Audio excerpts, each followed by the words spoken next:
Good afternoon. So we shall begin the session. So we'll start with the first topic, that is National Voters Day, from the polity area. I have taken up this topic as it is related to Election Commission and also where it is related to the upcoming election. So this recently National Voters Day was celebrated, and what is the occasion or why it is celebrated, and especially we have to have a look at Election Commission of India and its various key features or key points regarding it, because though it is again current affairs, we have to revisit the static part related to this topic, that is Election Commission of India. Okay, so this was the recent one, was 14th National Voters Day, and it has been celebrated on January 25th every year since 2011. So it is to mark the foundation day of the Election Commission of India, that is 25th January 1950, where post 1950 we had our first election. So since then we have been celebrating National Voters Day. So this year's voting, or maybe the election, has a theme as well, and it has been promoted so that we know that it is our right, and also awareness is required for every citizen, especially those are eligible to vote. And high time, I mean, it's been, when we look at the graph of voting or maybe participating in the election, it is on rise from the past few years comparatively. So it is still more in order to promote well, so that the awareness is created so they can exercise their rights, the very right. So this has been celebrated and also promoted recently. And moreover, it is the 75th year, and that also matters. So the main purpose is to create electoral awareness among the citizens and encourage them to participate in the electoral process. That is why this day is celebrated. And this year's theme would be nothing like voting, I vote for sure. So that everybody can participate or should participate. That is the idea. So anyway, we will look into the static part of this topic, that is Election Commission. I've already studied, I believe that you have studied this topic under polity, but yet to revisit, to have a quick revision for you all, this is not enough, and you have to go back to your notes or books or whatever it is, you have to revise it again. Okay, so what kind of body Election Commission is? It is an autonomous and permanent constitutional body. We consider Election Commission as constitutional body. Can anyone tell me the article which provides, or the provision for election in India? You can mention. So which is the article which authorizes this commission? Can anyone tell me? So yes, the Constitution grants the ECI with the power of direction, superintendence, and control of elections to Parliament, state legislatures, the office of the President of India, and the office of the Vice President of India. So what are the powers of Election Commission of India, and what all elections Election Commission can take up, right? So you should be knowing very basics. Definitely this year it will matter. Before you give your exams, you have to have a quick revision. The idea in here is, when you already know there is a static part about it, and there are chances of asking, so need not ignore it totally. Don't ignore the topics. So you already have a material in your hand. Make sure that you are confident about these areas. Uncertainty, we understand. We never know what kind of topics are asked from the current affairs, but dynamic aspect. When we already have things at hand, and looking back to the previous year questions, what all patterns or what kind of questions have been asked on Election Commission, look into it. You'll get an idea about it. At least 3-4 questions. Definitely this is a very important area. Then you'll understand what is left out. Focus on that. That is a strategy always. So other aspects, it issues, hope you can see the font, it issues the model code of conduct in elections for political parties and candidates, so that no one indulges in unfair practice, or there is no arbitrary abuse of powers by those in power. So model code of conduct, we all have heard about it, and I'm sure that all must have you at least once in your lifetime have voted, right? So we have an idea about this. Again, apart from these points, this is only for your what do you call as just a clue for your revision. That's all. You have to read the entire chapter. That is what I suggest you. And the composition, the commission consists of Chief Election Commissioner. That would be Shri Rajiv Kumar, if I'm not wrong, and 2 election commissioners. This is the composition. Okay, only basic points I have put up here. So revisit the same. So the topic is regarding National Voters Day. Clear from the polity part.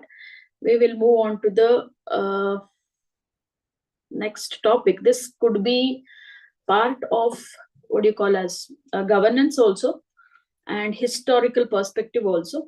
So let us look into what is this news all about. This was on Hindu. So protection of nomadic tribes. NHRC stress on need for implementation of the Idate Commission report. So what is this? There are 2 aspects here. One is, or 2 areas to focus into. One is NHRC. The other one is Idate Commission report. Right. So again, my question is, National Human Rights Commission, all of you might have heard about it. What kind of organization, what kind of body it is? Is it an autonomous body? Is it a constitutional body? Is it a quasi-judicial body? What exactly NHRC is the first question to look into. Next one is, what is this Idate Commission report all about? Who are these tribes? What is the discussion that is happening? We will look into it. Okay. So we will first look into the news itself, the report itself. The NHRC on Friday recently stressed on the need to implement the Idate Commission report that has recommended for setting up a permanent commission for nomadic, semi-nomadic and denotified tribes, NT, SNT and DNT. When we speak of certain thoughts or certain areas, there are certain commissions that we see. If anyone can tell me, you did not answer my question anyway, which is the article for election commission. So I hope you can interact. If you interact, that would be great. It is there. Anyway, so Idate Commission report is related to a particular group. There should be some cause. When we speak of tribes, if some of you are there in the class, we have recently discussed regarding Debar Commission. Remember Debar Commission? What is it all about? Can anyone tell me? Debar Commission. Debar Commission is related to DHEBAR. One thing is, I don't know whether you are replying on live or something, but those who are in the meeting, you can reply. So it can be interactive is one thing, or else it will be a monologue. It is monotonous. I don't want to be a news reporter here. So make sure that you interact and you give your inputs so that we can open up to new areas apart from this, or else it will be confined to the points here and we'll move on. That's the trouble. Yes, thank you. PVTGs, right? Debar Commission, remember like that, PVTGs. So the Idate Commission is regarding these 3 set of tribes: nomadic, semi-nomadic and denotified tribes. Now one has to understand what is this commission all about, and also who are these tribes? We are calling them tribes only. Are they scheduled tribes? Do they come under PVTGs, or are they totally different? What are the provisions they have? Do we have any schemes or policies or initiatives for these tribes in India? All these questions come into picture. Okay. Till now, question on DNTs is not been asked, but anyway, from past few years, this is in the news. So that's why we have to look into it. Okay. The commission also maintained, NHRC also maintained that the government must act to repeal the Habitual Offenders Act of 1952.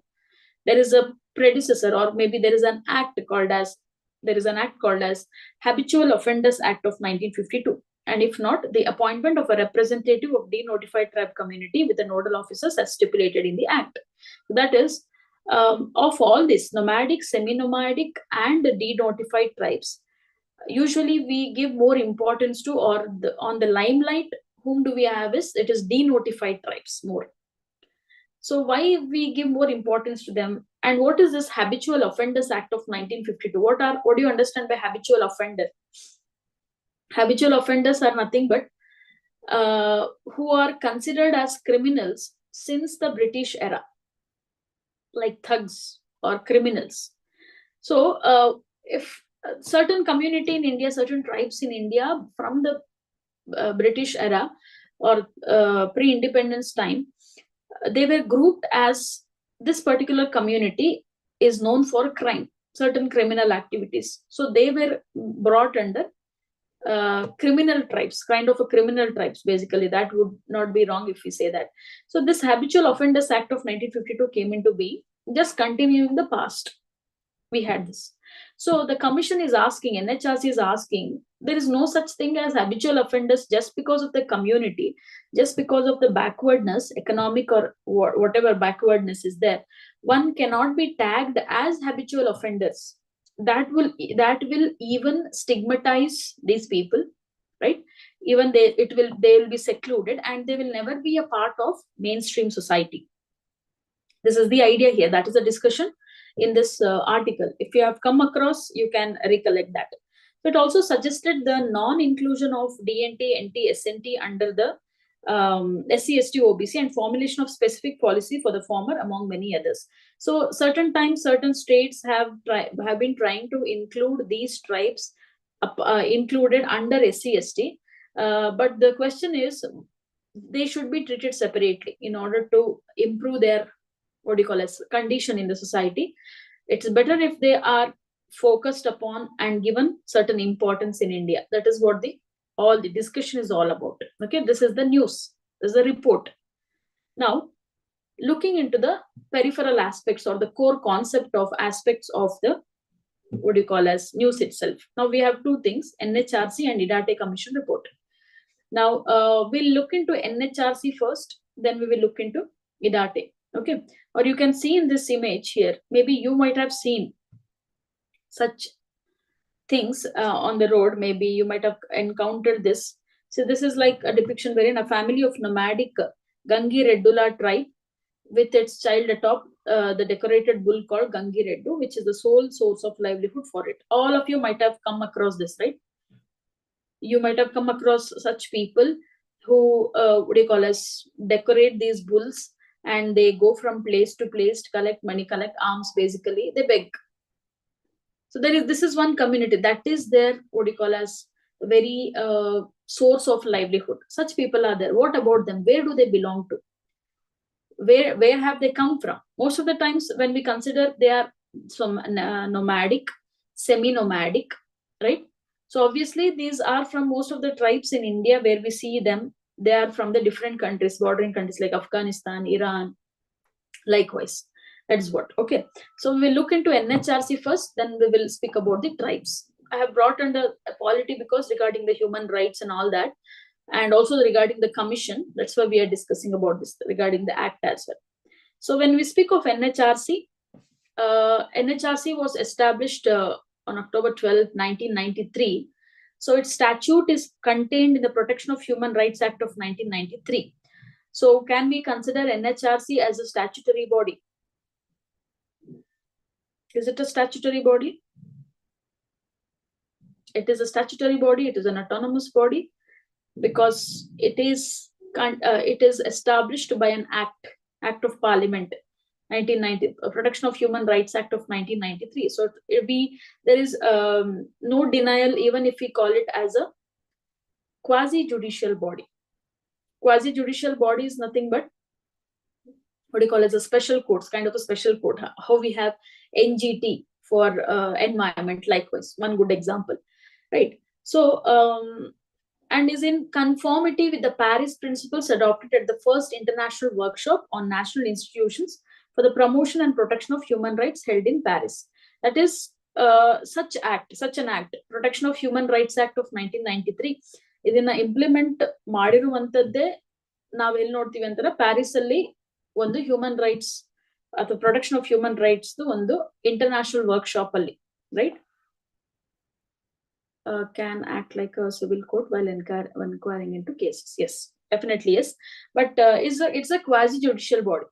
whichever special courts we have in India, the ultimate verdict or the ruling will be, or they can, the same thing can be even challenged in the higher court when it comes to quasi judicial body.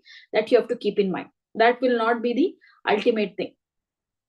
So the commission is an embodiment of India's concern for the promotion and protection of human rights. So we have one such thing, NHRC, when it comes to human rights. So it is felt that these people, as their livelihood or their backwardness is still under a kind of stagnancy, so it is high time we question it. We repeal a kind of an act, what we saw, that is Habitual Offenders Act. All these are discussed recently. So question can be directly asked on NHRC or simply on human rights also, because there was a question in UPSC asked before, that is on I think what is that, on human rights, on universal human rights, like which part of the Constitution reflects Universal Declaration of Human Rights. If I'm not wrong, this is what I remember. Which part of the Constitution, if at all we have one, reflects the thought of Universal Declaration of Human Rights? Can you tell me which part of the Constitution speaks about human rights? Not directly, but ಎಲ್ಲಿ ಯಾವ ಒಂದು provisions ಅಲ್ಲಿ, constitution provision ಅಲ್ಲಿ ನಮ್ಗೆ human rights values ನ reflect ಮಾಡುವಂತನ್ನ ನಾವು ಎಲ್ಲಿ ನೋಡ್ಬೋದು? Which part of the constitution? You can even try to part 3. Very good. Part 3, that is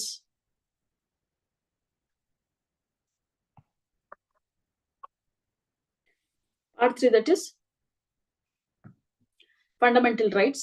Good. Then fundamental rights is one thing. Apart from that, we have it in the preamble itself. We have it in the preamble. We have it in the fundamental duties, and we have it in DPSP also. You can check this, because reflecting human rights is part and parcel of the Constitution. It might not say directly saying regarding the human rights, but the core values of this is being enshrined in the Constitution, we can say. This is a question asked. So that's why we are focusing on this very topic.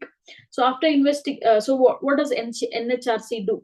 It is responsible for investigating and inquiring into complaints of human rights violation, covering civil, political, economic, social, and cultural rights.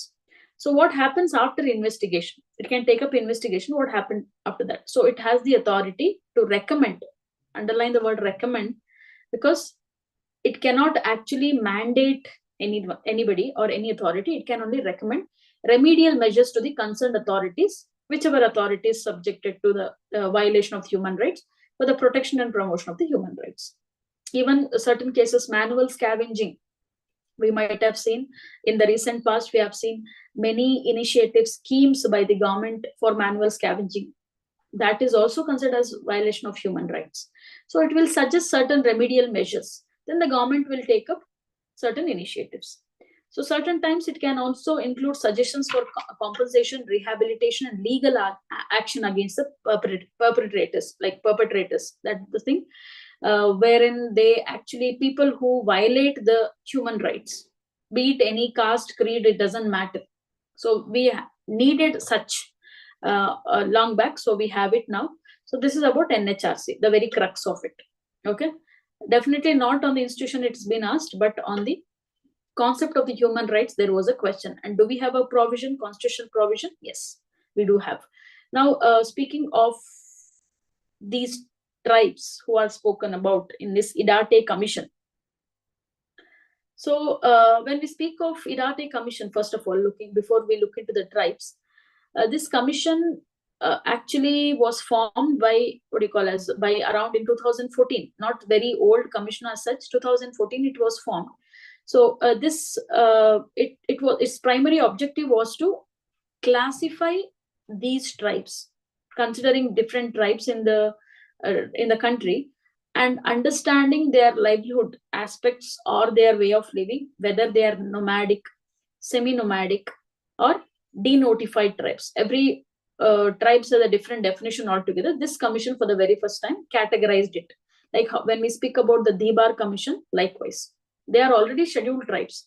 But looking looking at the features of these tribes, it was understood that they're totally different from the where we see the already recognized tribe.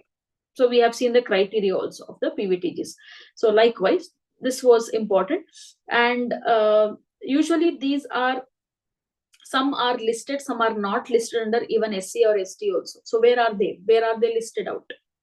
If they are listed at ST list, they'll be having some certain provisions, and especially if they are under PVTG, more importance will be given. Here, some are not at all listed out. So what are they and who are they?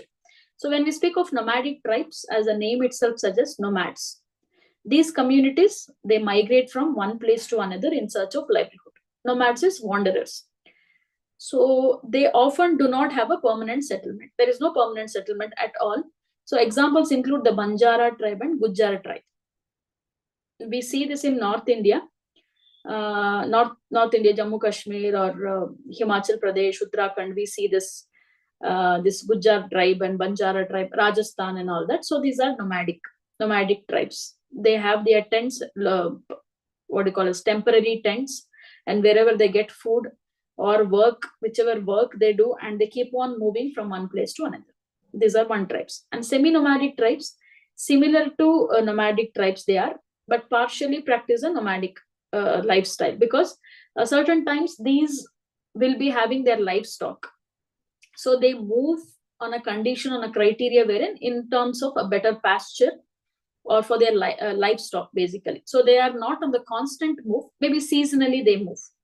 There is also a possibility. Then we have denotified tribes, most important thing we see in the news. That is, these tribes were originally labeled as criminal tribes, as I've already mentioned. ಈ tribe ನ criminal tribes ಅಂತ ಕರೀತಿದ್ರು.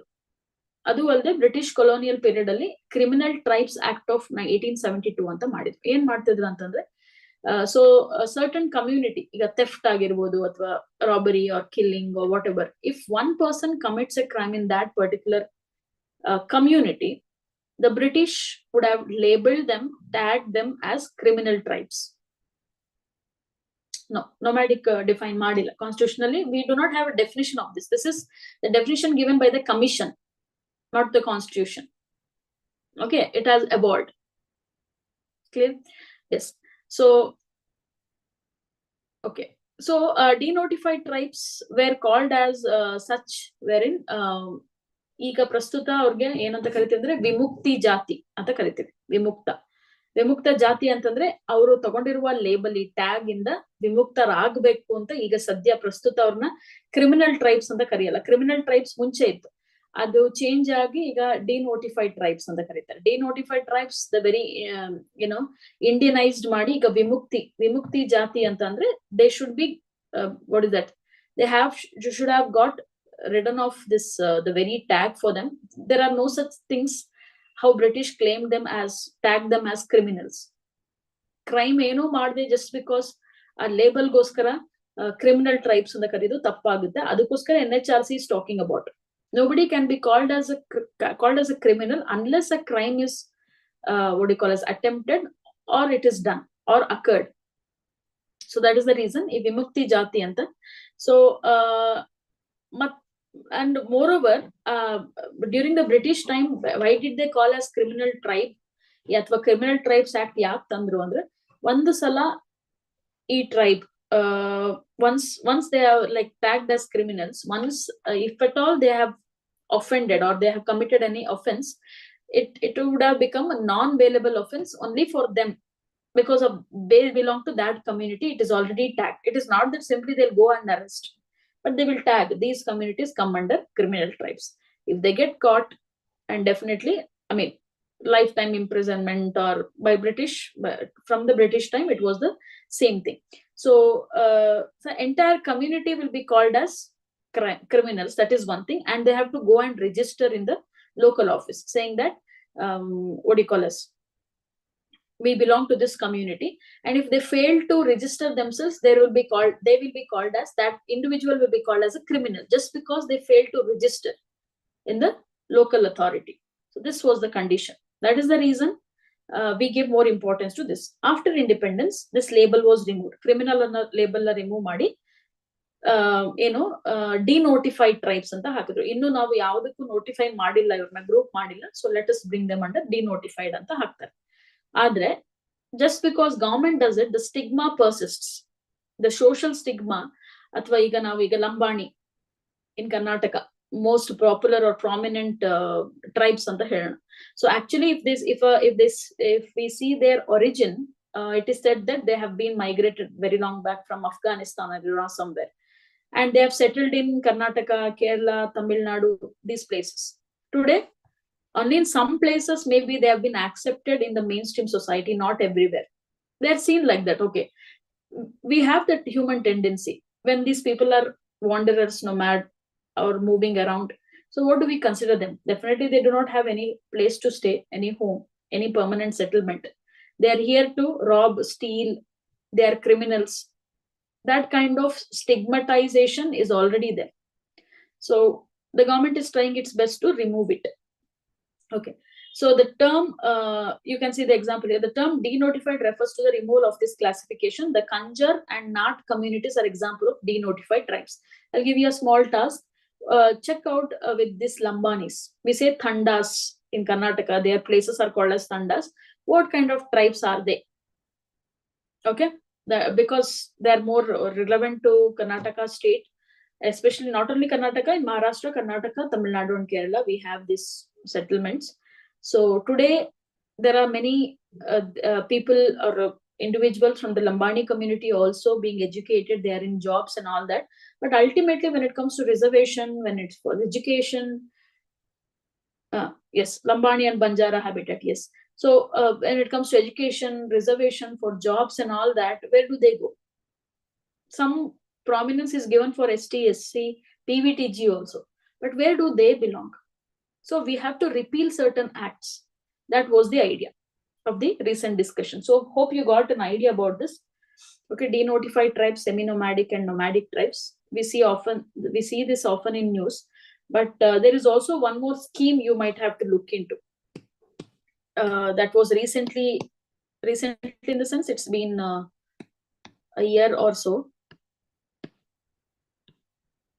Seed scheme, SEED.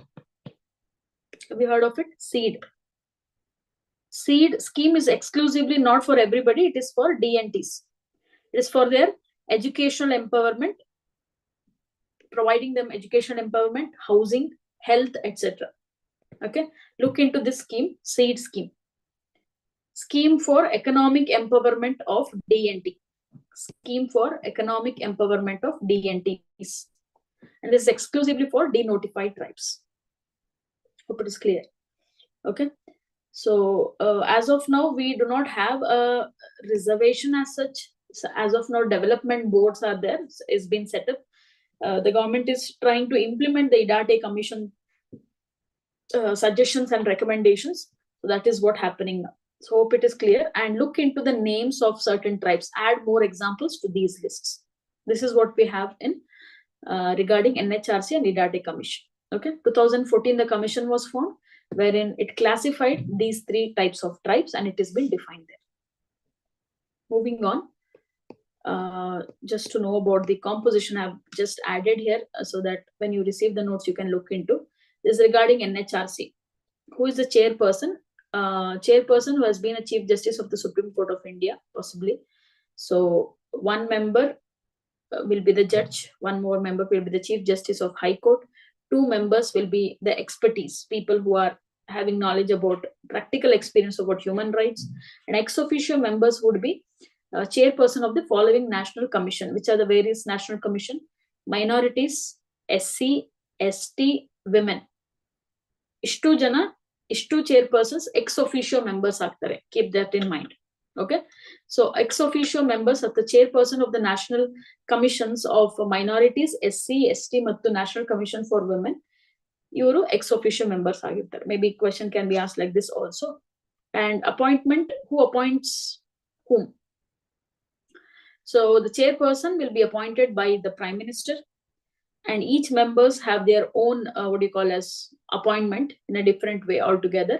So this, when you receive the notes, you can have a look at it. Just know about who will appoint, or who are the members and all that. maybe for your idea, general idea also it is required. NHRC is required. Okay. Yes. Moving on to art and culture. Granta inscription was recently excavated or discovered in Tamil Nadu. Okay. So what is this Grantham actually mean? Inscription related questions have been asked. So we are giving focus on this. So the news is regarding a team of archaeologists recently discovered 2 stone inscriptions. It looks like it is recently written. Actually, it is excavated and it is refurbished. That's all. Okay. Looking at it is not that old script or something. I mean, in the sense, it looks like that, but it is discovered recently and preserved like this. Looking at the image. Okay. So 11th and 16th centuries respectively at Palanchervali near village near Kangayam. Need not go to that details, just remember Tamil Nadu. Okay, these are the stone slabs. Stone slabs found in the different temples. One is Lord Shiva temple and one more Lord Vishnu temple in Tamil Nadu. Anyway, the stone bearing 11th century Grantham inscriptions created by Tamils for writing North Indian language was found half buried in front of the Amman shrine inside a Shiva temple. The stone bearing 16th century Tamil inscription was half buried inside the Vishnu temple. This was the recent discoveries. Here we have to focus on what is this Grantham inscription all about, what did it contain, or whom it is related to. Because art and culture anta andaga historical perspective noಡಿದಾಗ which dynasty, which kingdom ಅದು matter ಆಗುತ್ತೆ. ಯಾರಿಗೆ ಸಂಬಂಧಪಟ್ಟಿರುವಂತದ್ದು. ಈಗ recent ಆಗಿ Discover ಆಗಿರುವಂತ ತಮಿಳುನಾಡಲ್ಲಿ. So we will see its details. Okay, this was given in news on Hindu again. So Granta or a Granta script, it is actually a script. It is called as a script. It is an important historical script that was once used to write Sanskrit throughout Southeast Asia and Greater Tamil Nadu. Hope you are getting the idea. Granta anno on the script na. Iga today we write Sanskrit words in Devanagari script, right? When those who know to read Hindi can actually try to read Sanskrit. Maybe some diacriticals or maybe some pronunciation will be different. Apart from that, today Sanskrit is written everywhere, or what we can witness, highly witnesses, is in Devanagari script. But it is said that in South India and Southeast Asia or Greater Tamil Nadu, this script was used, as you can see, this script was used to, what do you call it, to write Sanskrit. So the word Granta denotes in Sanskrit a literary work. Evidently, the script used for writing the Sanskrit works obtained the same name. So Granta Sanskrit alli adra artha enodre literary work anta karitare. Hope you are getting my point. Iga Satyameva Jayate Mundaka Upanishadinda tegididare. So adanna Sanskritadalli baradru namagu ಓದಬಹುದು. ಯಾಕೆಂದ್ರೆ Devanagari script ಬೇರೆ. It is actually Sanskrit, but script ದೇವನಾಗರಿಯಲ್ಲಿ ಇರುತ್ತೆ, ಹಿಂದಿಯಲ್ಲಿ ಇರುತ್ತೆ. Okay, so at one time it was prevalent throughout South India. So Granta is a script that was most prevalent in South India. So looking at its background, when the Malayalam language began to freely borrow words as well as rules of grammar from Sanskrit. The Malayalam language ನೋಡಿದಾಗ ಅಥವಾ Kannada, South Indian languages ನೋಡಿದಾಗ Kannada, Telugu, Tamil and Malayalam. So Malayalam grammar or Malayalam words are mostly taken, or it has more relevance with Sanskrit words. So it has borrowed many words from Sanskrit, Malayalam. So it is, but the pronunciation it could be, or maybe the words what they use in the language. Many words has its origin in Sanskrit. So this script was adopted for writing that language and was known as Arya Eluthu. Eluthu is again writing. So Sanskrit is considered as an Aryan language from this word. And in order to make it clear in South India, they used the script, Granta script. In North India, it is Devanagari, right? Or Brahmi also we had. Let's look into both Granta and Tamil scripts appear alike in modern forms. That's what I told you. So it almost looks like it is Tamil only. It looks like Tamil, but it is a Granta script. Okay. So the evolution of both scripts from Brahmi was also more or less similar. The development of the Granta script in Tamil Nadu may be divided into 4 periods. ಯಾವ ರೀತಿಯಾಗಿ script develop ಆಯ್ತು ಅಂತ ನೋಡಿದಾಗ last time also we had this inscription related. I think we spoke about this Farsi language, right, in the last class. So inscription ಆಗಿರ್ಬೋದು, literary work ಆಗಿರ್ಬೋದು, script ಬಗ್ಗೆ ಆಗಿರ್ಬೋದು, ಆ ಏರಿಯಾ ತುಂಬಾ important. I know that see you have multiple sources for your current affairs. ಇದು ಬಿಟ್ಟು ನೀವು ಇಷ್ಟೋ ಟಾಪಿಕ್ಸ್ ಓದಿರ್ತೀರ, but I am not saying that these are the very topics, but what you have missed out you will come across here. What you have already read, if you are reading it now again, it is good only, it is a revision for you. But one should be knowing how selectively to go by when it comes to topics. Anything and everything given in the current affairs magazine, anything and everything given in newspaper is not relevant. How do we understand? Looking the pattern of the question papers, looking the repetition in the newspapers, that matters. Always keep that in mind. Okay, so we are just trying to do our best. ಎಷ್ಟು ಸಾಧ್ಯನೋ ಅಷ್ಟು topics ನ ಕಲ್ತ್ಕೊಳ್ಳಕ್ಕೆ ಅಥವಾ ಜ್ಞಾಪಕ ಇಟ್ಕೊಳ್ಳಕ್ಕೆ try ಮಾಡಿದ್ರೆ, so we have this 100 questions, ಅದರಲ್ಲಿ ಒಂದು 250 ಅಷ್ಟು topics ನಮ್ ಕರೆಂಟ್ ಅಫೇರ್ಸ್ ಥ್ರೂ ನಮ್ಗೆ ಕಾನ್ಫಿಡೆನ್ಸ್ ಇದ್ರೆ, I am not speaking about the numbers here, just about the confidence about ಹೌದು ನಾನು ಇದ್ರ ಬಗ್ಗೆ ಕೇಳಿದ್ದೀನಿ ಅಥವಾ ಇದ್ರ ಬಗ್ಗೆ ಇಷ್ಟು ಗೊತ್ತು, ಅಟ್ಲೀಸ್ಟ್ ಅಷ್ಟಿದ್ರೆ logically you can arrive at the answer. That's the thing. Okay, logically, not accurately. Accuration antandre you will have to literally by heart all the facts, but at least some relevance, some awareness iddaga enagutte, you can eliminate which is wrong. That is also possible. So yes, the development of Granta script in different periods, that is archaic and ornamental, transitional, medieval and modern, ಯಾವ ರೀತಿ evolve ಆಗ್ತು ಅನ್ನೋದಕ್ಕೆ 4 period ಆಗಿ ನೋಡಬಹುದು ನಾವು. So ಅದಕ್ಕೆ examples ಇದೆ, ಎಲ್ಲಿ ಯಾರ ಕೆಳಗೆ ಅಥವಾ ಯಾರ ಆಡಳಿತದಲ್ಲಿ ಇದೆಲ್ಲ ಎವಾಲ್ವ್ ಆಯ್ತು ಅಂತ ನೋಡೋಣ. First one is archaic. So archaic and ornamental variety is commonly known as Pallava Granta. Pallavas, again the South Indian dynasty, one of the prominent South Indian dynasty. So ಈ ಟೈಮ್ ಅಲ್ಲಿ ಇದ್ದಿದ್ದಂತ script ಗೆ ನಾವು archaic. Archaic means very old. And ornamental variety, the script itself was like a drawing, very old.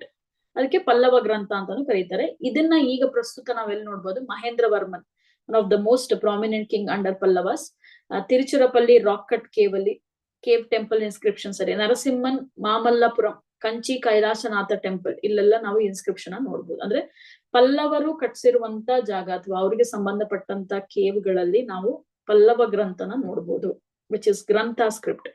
The transitional variety of Granta inscriptions roughly belong to 3 centuries between. Idu second variety, transitional variety. 650 CE to 950 CE. Idinna navu later Pallavas like Nandivarman, Kasakudi, Udayendran plates, and Pandyan, Nedujadian, Annamalai's inscriptions. Idella nodbodu. Andre Pandyan mattu later Pallavas alli ನಾವು transitional variety. Transition ಅಂದ್ರೆ changing. ಹಿಂದೆ ಇರುವಂತ ಪಲ್ಲವಾಸ್ಗೂ ಆಮೇಲೆ ನಂತರ ಬಂದಂತ ಪಲ್ಲವ ಕಿಂಗ್ಸ್ಗೂ ಒಂದು ಚಿಕ್ಕ changes ಇತ್ತು, ಅದಕ್ಕೆ ನಾವು ಟ್ರಾನ್ಸಿಷನಲ್ ವೆರೈಟಿ ಅಂತ ಕರಿತೀವಿ. Next medieval variety that came during the period of Cholas. ತಂಜಾವೂರಲ್ಲಿ ಅಲ್ಲಿರುವಂತ ಸ್ಕ್ರಿಪ್ಟ್ ನೋಡಿದಾಗ, ಸೊ ಚೋಳಾಸ್ ತಂಜಾವೂರ್ ಈಗ language there is totally quite different. So Cholas of Thanjavur, so ಅಲ್ಲಿರುವಂತ script totally different. Then the modern variety belongs to the later Pandyas and even in Vijayanagar periods. Okay, Vijayanagaradalu ನಾವು modern variety ನ ನೋಡಬಹುದು. Over a period of time ಸ್ವಲ್ಪ changes ಆಗ್ತಾ ಬಂತು, ಯಾಕಂದ್ರೆ south Indian languages ಗೆ ಒಂದು ರೆಲೆವೆನ್ಸ್ ಇದೆ. ಕನ್ನಡ ಮತ್ತು ತೆಲುಗು ನಾವು ಸ್ಕ್ರಿಪ್ಟ್ ನೋಡಿದಾಗ almost certain words, certain writings are similar. If at all you have observed, literally without your knowledge you can actually try to read Telugu words. ಸ್ವಲ್ಪ ಚೇಂಜಸ್ ಇರುತ್ತೆ. ಅದೇ ರೀತಿ ಮಲಯಾಳಂ ಮತ್ತು ತಮಿಳ್ ನೋಡಿದಾಗ ಸ್ವಲ್ಪ ರಿಲೆವೆನ್ಸ್ ಇರುತ್ತೆ. ಮತ್ತು ಈಗ what are we talking about, like ಈಗ ಇನ್ಸ್ಕ್ರಿಪ್ಷನ್ಸ್ ಅಲ್ಲೂ ನೋಡಿದಾಗ ಚೋಲಾಸ್ ಆಫ್ ತಂಜಾವೂರ್, ಪಲ್ಲವ. ಅದೇ ರೀತಿ ತಮಿಳ್ನಾಡಲ್ಲಿ ಯಾವ ರೀತಿ ಅಂದ್ರೆ ಮದುರೈಯಲ್ಲಿ ಪಾಂಡ್ಯಾಸ್ ಇದ್ದಂತ ಜಾಗ ಮದುರೈ, ಅಲ್ಲಿ ಮಾತಾಡುವಂತ ತಮಿಳ್ ಬೇರೆ ರೀತಿಯಾಗಿರುತ್ತೆ. ಈಗ need not go to Tamil Nadu also, ಅವ್ರ Pondicherry Tamil is different, Coimbatore Tamil is different, Chennai Tamil is totally different. Like ಈಗ ಕರ್ನಾಟಕದಲ್ಲಿ ನಮ್ಗೆ ನಾರ್ತ್ ಕರ್ನಾಟಕದ ಭಾಷೆ ಇರ್ಬೋದು, ಅದು ಎಷ್ಟು ಜಾಸ್ತಿ ಎಲ್ಲಿಂದ ಇನ್ಫ್ಲೂಯೆನ್ಸ್ ಆಗಿದೆ, ಮಹಾರಾಷ್ಟ್ರ ಈ ಜಾಗದಲ್ಲಿ ಅಲ್ಲಿಂದ ಇನ್ಫ್ಲೂಯೆನ್ಸ್ ಆಗಿರುವಂತದ್ದು, ಹೈದರಾಬಾದಿ ಇನ್ಫ್ಲೂಯೆನ್ಸ್ ಆಗಿರುವಂತದ್ದು. ಸೊ ಕೋಸ್ಟಲ್ ಅಂತ ಬಂದಾಗ, ಕೋಸ್ಟಲ್ ಕರ್ನಾಟಕ ಅಂತ ಬಂದಾಗ, ಸೊ ಕೇರಳ ಅಥವಾ ಕೋಸ್ಟಲ್ ಲೈಕ್ ಈ ಜಾಗದಲ್ಲಿ ಸೌತ್ ಇಂಡಿಯಾದಲ್ಲಿ ಇಲ್ಲಿರುವಂತ ವರ್ಡ್ಸ್ ಸ್ವಲ್ಪ ರಿಲೆವೆನ್ಸ್ ನಾವು ನೋಡ್ತೀವಿ. ಸೊ ಸುತ್ತಮುತ್ತ ಇರುವಂತ ನೇಬರಿಂಗ್ ಜಾಗದಲ್ಲಿ ಆ ಇನ್ಫ್ಲೂಯೆನ್ಸ್ ಇದ್ದೇ ಇರುತ್ತೆ. ಎಲ್ಲಾ ಕನ್ನಡ ಒಂದೇ ತರ ಅಲ್ವಾ, ಬೆಂಗಳೂರು ಕನ್ನಡ ಬೇರೆ, ಮೈಸೂರು ಕನ್ನಡ ಬೇರೆ, ಮಂಗಳೂರು ಕನ್ನಡ ಬೇರೆ. ಅದೇ ರೀತಿಯಾಗಿ ಈ ಗ್ರಂಥಗಳು ನೋಡಿದಾಗ over a period of time it kept on evolving, right? So this is the idea about Granta script. So speaking from the art and culture aspect, remember this word, remember, or I would say the takeaway would be look into Pallava kingdom. ಯಾಕಂದ್ರೆ ಎರಡು period ಅಲ್ಲೂ ಪಲ್ಲವಾಗೆ ಸಂಬಂಧಪಟ್ಟಿರೋದ್ರಿಂದ Pallava dynasty ಮತ್ತು ಅದರಿಗೆ ಸಂಬಂಧಪಟ್ಟಂತ kings and their contributions, look into it instead of asking Grantha script ಅದ್ರ ಬಗ್ಗೆ ಕೇಳ್ಬೋದು. Okay, then moving on, we'll speak about one of the geography topics, Soda Lake. Okay, Soda Lake anta karitara, that's actually Salt Lake. Okay, maybe you should be knowing the terminologies. Soda Lake annadu news alli ittu recent agi. Scientists have discovered that a shallow soda lake in Western Canada could be a match for Darwin's warm little ponds where life got started on the primordial earth. So primordial earth anno concept na ನೀವು geography ಅಲ್ಲಿ ಓದಿರ್ತೀರಾ. In the evolution, earth ಯಾವ ರೀತಿ evolve ಆಯ್ತು, so evolve ಆಗಿ continents ಹಾಕಿನ ಮುಂಚೆ ಅಥವಾ ಯಾವ ರೀತಿ ಸ್ಟಾರ್ಟಿಂಗ್ ಅಲ್ಲಿ ಫಾರ್ಮೇಶನ್ ಆಗಿರುವಂತ ಈ ಪ್ಲಾನೆಟ್ ಏನೆಲ್ಲ ಇತ್ತು.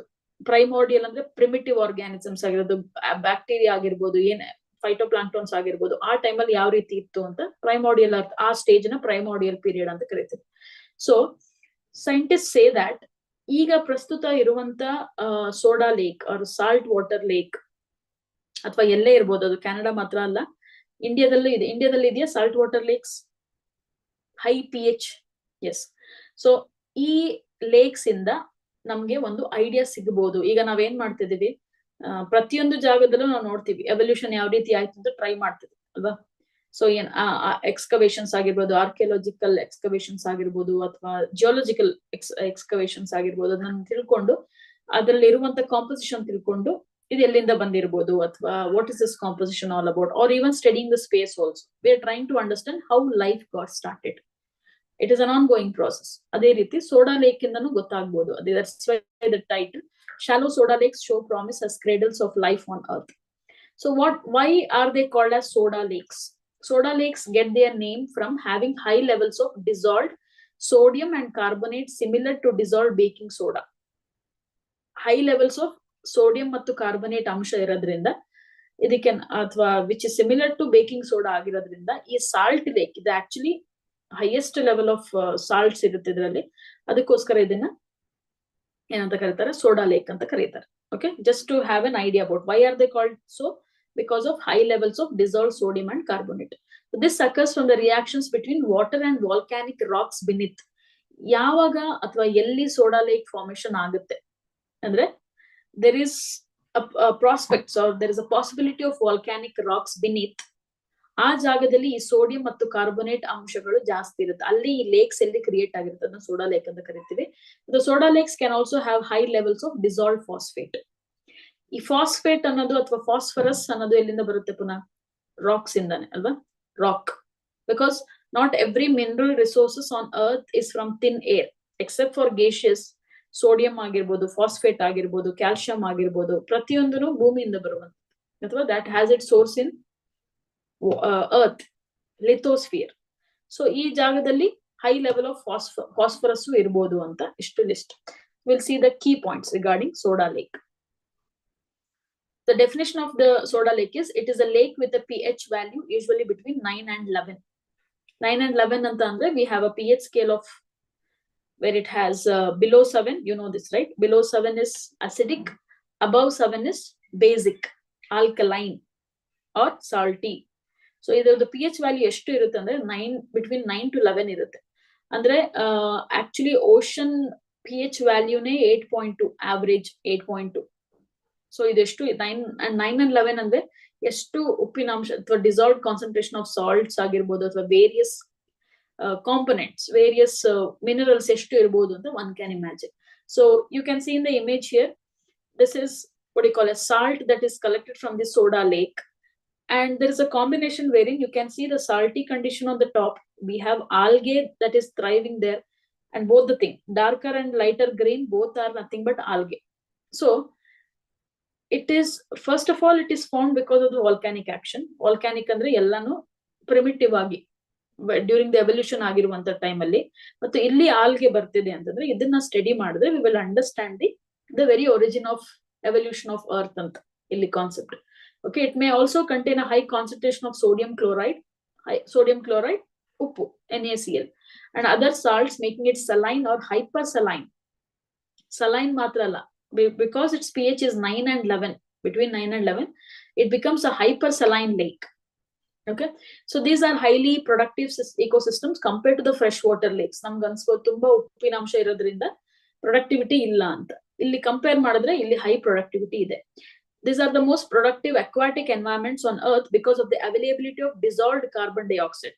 Dissolved carbon dioxide ಆಗಿರ್ಬೋದು, ಅದಕ್ಕೆ ಬೇಕಾಗಿರುವಂತ ಎಲ್ಲಾ ಮಿನರಲ್ ಸಾಲ್ಟ್ಸ್ ಆಗಿರ್ಬೋದು, plants ಗೆ especially ಇಲ್ಲಿದೆ. We are not talking about what do you call as biodiversity. We are talking about the productivity. What is productivity? The rate of generation of biomass. ಎಷ್ಟು organic matter ನ ಮಾಡುವಂತ ಶಕ್ತಿ ಇರುತ್ತೋ ಆ ಇಕೋಸಿಸ್ಟಮ್ಗೆ high productive ecosystem ಅಂತ ಕರಿತೀವಿ. That's high productivity. You can go back to the static part. Hope you're following me. You can go back to the static part and remember, estuaries are the ecosystem which have the highest productivity in the aquatically. Remember, like on land, tropical forest has the highest productivity. Likewise, in water, estuaries, brackish ಅಲ್ಲಿ highest productivity. One can imagine salt water ಅಲ್ಲಿ ಅಥವಾ ಈ ರೀತಿಯಾದಂತ ecosystem ಅಲ್ಲಿ ಎಷ್ಟು productivity ಇರಬಹುದು ಅಂದ್ರೆ organic matter ನ ಎಷ್ಟು ಬಿಲ್ಡ್ ಮಾಡಬಹುದು ಅಂತ. That point you keep in mind. Okay, so they occur naturally in both arid and semi-arid areas. ಯಾವ ರೀತಿ ಜಾಗದಲ್ಲಿ ಇರುತ್ತೆ ಅಂದ್ರೆ ಡ್ರೈ ಕಂಡೀಷನ್ಸ್ ಅಲ್ಲಿ ಮತ್ತು ಎವಾಪರೇಷನ್ ಜಾಸ್ತಿ ಇದ್ದು ಅಥವಾ ಹಾಟ್ ಕಂಡೀಷನ್ ಅಲ್ಲಿ ಇದು ನಾವು ನೋಡಬಹುದು. What do you call as soda lakes? Okay, so this is just the key point. Need not go deeper into it. Very basic ಆಗಿ ಇದರದ್ದು ಫೀಚರ್ಸ್ ಏನು ಅಂತ ಗೊತ್ತಿರಲಿ. ಅದಕ್ಕಿಂತ ಮೀರಿ examples of soda lakes should be known. Okay, ಎಲ್ಲೆಲ್ಲಿ throughout the world soda lakes ಇದೆ ಅಥವಾ ಐಡೆಂಟಿಫೈ ಮಾಡಿದ್ದಾರೆ ಅಂದ್ರೆ Africa and Asia have the highest number of soda lakes since the two continents have the vast desert condition. This is also very important. ಈಗ ಇಂಡಿಯಾದಲ್ಲಿ dessert, Thar dessert ಅಲ್ವಾ. So salt lakes arid ಅಥವಾ semi arid ಜಾಗದಲ್ಲಿ ಇರೋದ್ರಿಂದ you might have seen the salt pans are more in Gujarat and Rajasthan, or Gujarat especially the Kutch region. So where there is more dry condition, it need not be desert itself. Dry ಅಥವಾ arid ಮತ್ತು semi arid ಜಾಗದಲ್ಲಿ ಈ pH ಜಾಸ್ತಿ ಇರೋದ್ರಿಂದ lake formation ಆಗುವಂತ ಸಾಧ್ಯತೆಗಳು ಇರುತ್ತೆ. So most of the soda lakes in Africa are located in Eastern Africa, that is Horn of Africa, you can say, especially in Kenya, Tanzania, Ethiopia, east part of Africa. Okay, then Lake Natron last year ಅಥವಾ previous year news ಅಲ್ಲಿ ಇತ್ತು. Is one of the most outstanding soda lakes in Africa. Remember, because UPSC is for some reason UPSC is very fond of lakes.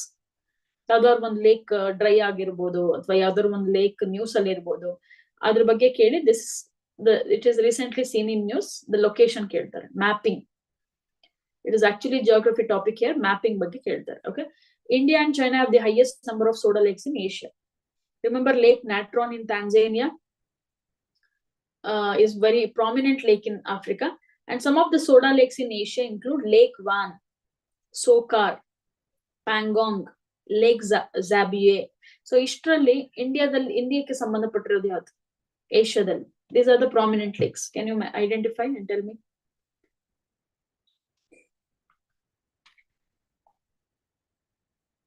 Yes, Sokar, Pangong. Have you heard of it? Sokar and Pangong. Where do we have this? Ideredu lakes. Make a note of it. Ladakh region. Okay, Tibet Ladakh region. We have Pangong Kelibu, Pangong Salt Lake.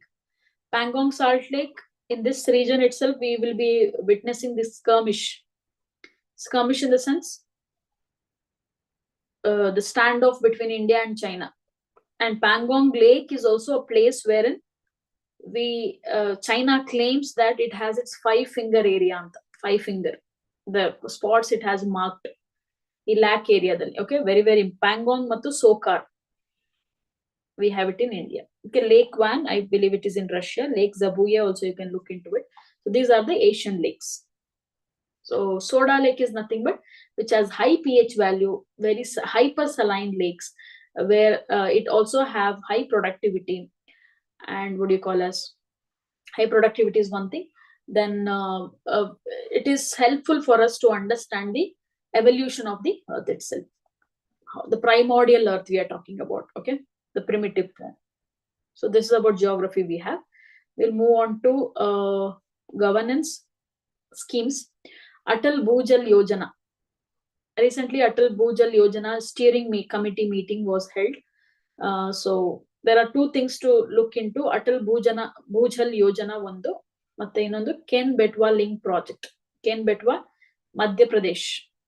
As the meeting was held in Madhya Pradesh, some focus was also given on this project. Ken Betwa, both rivers interlinking, river interlinking project. So it has many criticism because Ken Betwa passes through, I think, Panna, if I'm not wrong, Panna Tiger Reserve in Madhya Pradesh. And interlinking would actually, it is literally speaking about interlinking, is not simply, there is an infrastructure involved. So some parts of the Tiger Reserve were affected, and it is still an ongoing process with the proper research and studies. So anyway, that is there. Apart from this, what is Atal Bhujal Yojana? Bhujal is again groundwater. Bhujal focuses on groundwater. So what did they decide in the meeting? We will see now recently. Chairperson highlighted the importance of project for Bundelkhand region. Hope you can spot Bundelkhand region. Madhya Pradesh Jagadale. So do one thing, keep your atlas with you so that you can actually mark or locate the place. And meanwhile, you will not sleep also. Then focused on for best practices in construction, safeguarding the interest of the environment, biodiversity, along with the community development. Right? Atal Bhujal Yojana de bari infrastructure matra alla, construction activities, safeguarding the interest of the environment, idellanu focus mado ಬಗ್ಗೆ ಮಾತಾಡಿದ್ದಾರೆ. Special emphasis for timely land acquisition for Daudan Dam and Link Canal was highlighted. The Daudan Dam annadna mark ಮಾಡ್ಕೊಳ್ಳಿ. This is like this place is related to, is part of this Ken Betwa link project. Interlinking project ಏನ್ ಮಾಡ್ತಿದ್ದಾರೆ? This dam, Daudan Dam, and the canal is called as Link Canal, is part of Ken Betwa region, where the river flows. Actually, it is built upon this rivers, Daudan Dam. Okay, Daudan Dam. So keep a tab on it. So anyway, we'll look into this scheme. Idu news meeting ಬಗ್ಗೆ news ಅಲ್ಲಿ ಇರುವಂತದ್ದು. So what is this scheme all about? So Atal Bhujal Yojana is a groundwater management scheme. Certain times, not every time it will not be asked in prelims. These schemes, if you know, you can also use these points in mains. Atal Bhujal Yojana anno ಒಂದು example na relevant obviously, ಸುಮ್ಮನೆ ಯಾವ್ದೋ question ಬಿಡೋದಲ್ಲ. ಅಕಸ್ಮಾತ್ water management, water conservation ಬಗ್ಗೆ ಏನಾದ್ರು ಕೊಟ್ಟಿದ್ರೆ, government initiatives ಅಂತ ಕೊಟ್ಟಿದ್ರೆ, you can mention these schemes. Atal Bhujal Yojana. Okay, so it's a central sector scheme. When we see the backdrop, it was launched on the 95th birth anniversary of former Prime Minister Atal Bihari Vajpayee. Okay, that is why it is called as Atal Bhujal Yojana. So duration period of 5 years, launched on 2019, 2020 in the 21 to 2024 to 25. ಅಂದ್ರೆ 2020 and 25 ಅಂತ 5 years ಅಂತ initially launch ಮಾಡಿದ್ರು. So again it was increased by 2 years in May 2023. Increase ಮಾಡಿದ್ರು. So the major objective of the scheme is to improve the management of groundwater resources in select water stressed areas in identified states. So groundwater, again, the concept of groundwater, ಈಗ Atal Bhujal Yojana ಬಗ್ಗೆನೂ ಕೇಳಲ್ಲ, Ken Betwa ಬಗ್ಗೆನೂ ಕೇಳಲ್ಲ. They might again go back to groundwater. Simple question. The graph, what do you call as which is the largest source of fresh water? Which is the largest source of fresh water on earth? Can we consider groundwater also as the freshwater source? In geography, you have that pie chart. Remember, what is the percentage of ocean? What is the percentage of groundwater? What is the percentage of ice, snow, etc.? So, ಅಷ್ಟು basic ಆಗಿ ಕೇಳೋ chances ಇದೆ. ಯಾಕಂದ್ರೆ recent ಆಗಿ ಈಗ ಎಲ್ಲ ಕಡೆ ಏನ್ ನೋಡ್ತಿದೀವಿ ಅಂದ್ರೆ there is deficit of rainfall. So there is also lack of recharging of groundwater. Groundwater is not getting recharged, and moreover, more dependency on groundwater is leading to the depletion of the groundwater. So instead of asking all these reports, they might ask as a groundwater as a source of water, of fresh water, basically. Keep a tab on it. The scheme is being taken up in 8,220 water stressed gram panchayats, wherein you can see which are the water stressed states antanu idರಲ್ಲಿ ಗೊತ್ತಾಗುತ್ತೆ ನಮಗೆ. Haryana, Gujarat, Karnataka, Madhya Pradesh, Maharashtra, Rajasthan and Uttar Pradesh. Looking at the state, one might think, okay, ಈ ಜಾಗದಲ್ಲೆಲ್ಲ ನದಿಗಳು ಇದೆ, ಯಾಕೆ ground water deplete ಆಗ್ತಾ ಇದೆ ಅಂತ. Especially because of the infrastructure, because of the aridity of the land also. Semi-arid or arid region ಜಾಸ್ತಿ ಇರುವಂತದ್ದು. Karnataka ಅಂತ ಬಂದಾಗ, if we have to focus on Karnataka, we are talking about the northern part of Karnataka. Hyderabad Karnataka region. So certain times it is compared with Rajasthan also. Andre Rajasthan al desert ide. Now immediately ಏನು ಅನ್ಕೊಳ್ತೀವಿ ಅಂದ್ರೆ the most driest place in India is Rajasthan. There are other places also, Maharashtra, Uttar Pradesh. Changing course of water flow, definitely building of dams, ಮತ್ತು plain land ಇರುವುದರಿಂದ ಅಂದ್ರೆ ಯಾಕಂದ್ರೆ north Karnataka is a Maidan region ಅಲ್ವಾ. So ಅತಿವೃಷ್ಟಿ ಅನಾವೃಷ್ಟಿ ಎರಡು problem. Too much of rainfall, deficit of monsoon, both are difficult. So that is also one more reason. And the aridity, the what do you call as the dry region, that's what we are talking about. So as I was telling, Rajasthan, Uttar Pradesh, Gujarat, Haryana, Madhya Pradesh and Maharashtra, these places, if you see, first we might think Rajasthan is the most driest place, no doubt in it. But one appreciable thing about Rajasthan is they have the best water conservation practices. Maybe they know the value of every ounce of water. Alva, namgilli nadigalide hengidru neer sigutte ante. So they know that few rivers, maybe smaller rivers, that even before like river Luni, and they have this Indira Gandhi canal. So apart from that, major sources of water illa, dry region ಆಗಿರುತ್ತೆ. So ಅದಕ್ಕೋಸ್ಕರ water harvesting best practices we see in Rajasthan. So anyway, so these are the water stressed gram panchayats or states wherein to improve the management of groundwater resources. Then what are the components? What it focuses on? Institutional strengthening and capacity building component. Capacity building anta andre ಈಗ ಈ ಗ್ರಾಮ ಪಂಚಾಯತ್ಸ್ ಅಲ್ಲಿ village people, so they will create an awareness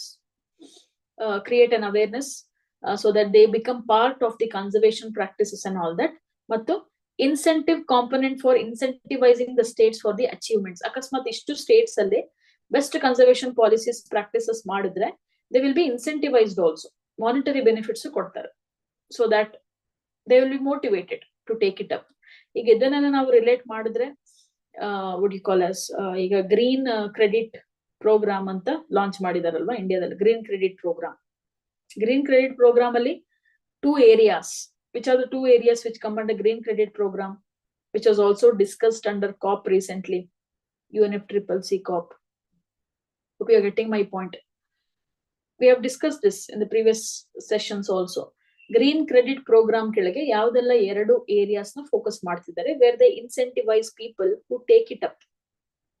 Individual credits ಆಗಿ green credit ಅಂತ individual credit ಕೊಟ್ಟು ಯಾವುದೆಲ್ಲ areas, ಒಂದು afforestation, okay, afforestation, ಮತ್ತೊಂದು ವಾಟರ್ ಕನ್ಸರ್ವೇಷನ್, ಇನ್ಸೆಂಟಿವೈಸೇಷನ್. ಈಗ ಅದರಲ್ಲೂ ಇದೆ ಅಟಲ್ ಭೂಜಲ್, ಇದರಲ್ಲಿ focus ground water, but still incentivisation ಇದೆ ಅಂತ.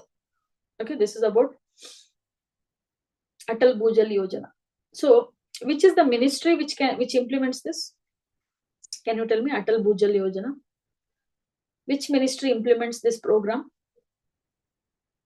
Because on the scheme ki governance kelage topically yav scheme yav ministry implement ಮಾಡುತ್ತೆ ಅಂತ ಗೊತ್ತಿಲ್ಲ. Water related ಯಾವುದು ministry ಇದೆ? Very good, Ministry of Jal Shakti. Yes, remember that. Okay, then this also we can take up under governance. FCRA registration, ಇದ್ರ ಬಗ್ಗೆ ಕೇಳ್ತೀರಾ, Foreign Contribution Regulation Act. ಏನಿದು Foreign Contribution Regulation Act ಅಂತ ಅಂದ್ರೆ? So first we will look into the news, then I'll explain what is FCRA. Okay, recently the Center for Policy Research ಅನ್ನೋದು ಒಂದು think tank, public policy think tank, ಅಂದ್ರೆ ಒಂದು NGO ತರ, had its FCRA license cancelled, culminating in a series of government actions since IT raids in September 2022. Yes, good. Funds receiving through foreign company or foreign countries. So FCRA registration recent agi ಒಂದು NGO ಒಂದು ಆರ್ಗನೈಸೇಷನ್ಗೆ ಅದು cancel ಆಯ್ತು, licence cancel ಮಾಡ್ತಾರೆ. ಅಂದ್ರೆ FCRA registration ಅಂದ್ರೇನೆ ಇದು, the organization which are operating in India, they can actually accept money from the other countries, other companies in the foreign or the maybe abroad, so that what do you call as when they are receiving money, the government should be knowing for what are they receiving. Very, very important. Idu ಒಂದು which is a very prominent act, so that ಇಲ್ಲಿ ಯಾವುದೇ organisation setup ಮಾಡಿ ಆಮೇಲೆ ಇನ್ನೆಲ್ಲಿಂದನೂ international fund ನ ಯಾವ್ದಕ್ಕೋಸ್ಕರ ಇಸ್ಕೊಳ್ತಿದ್ದಾರೆ, ನಮ್ದು national interest ಗ ಅಥವಾ against national interest ಅನ್ನೋದಕ್ಕೋಸ್ಕರ ಈ ಆಕ್ಟ್ ನ ತಗೊಬಂದಿದ್ದಾರೆ. ಓಕೆ, ಸೊ ರೀಸೆಂಟ್ ಏನು ನ್ಯೂಸ್ ಏನು ಅಂತಂದ್ರೆ, ಈ ರಿಸರ್ಚ್ ಆರ್ಗನೈಸೇಷನ್ ಕ್ಯಾನ್ಸಲೇಷನ್ ಮಾಡಿದ್ದಾರೆ, ಲೈಸೆನ್ಸ್ ಕ್ಯಾನ್ಸಲ್ ಮಾಡಿದ್ದಾರೆ. It can not receive the fund anymore. So, and basically when we speak of FCRA, and FCRA registration is necessary to obtain foreign funding. A registration ಬೇಕೇ ಬೇಕು, ಹೊರಗಡೆಯಿಂದ ನಮಗೆ fund ಆಗ್ತದೆ ಅಂದ್ರೆ registration ಮಾಡಿಸ್ಬೇಕು. Should hold accounts in SBI also, so that they will know the flow of the money, flow of fund. Okay, that is compulsory. The CPR used to raise more than 75% of its fund from outside India.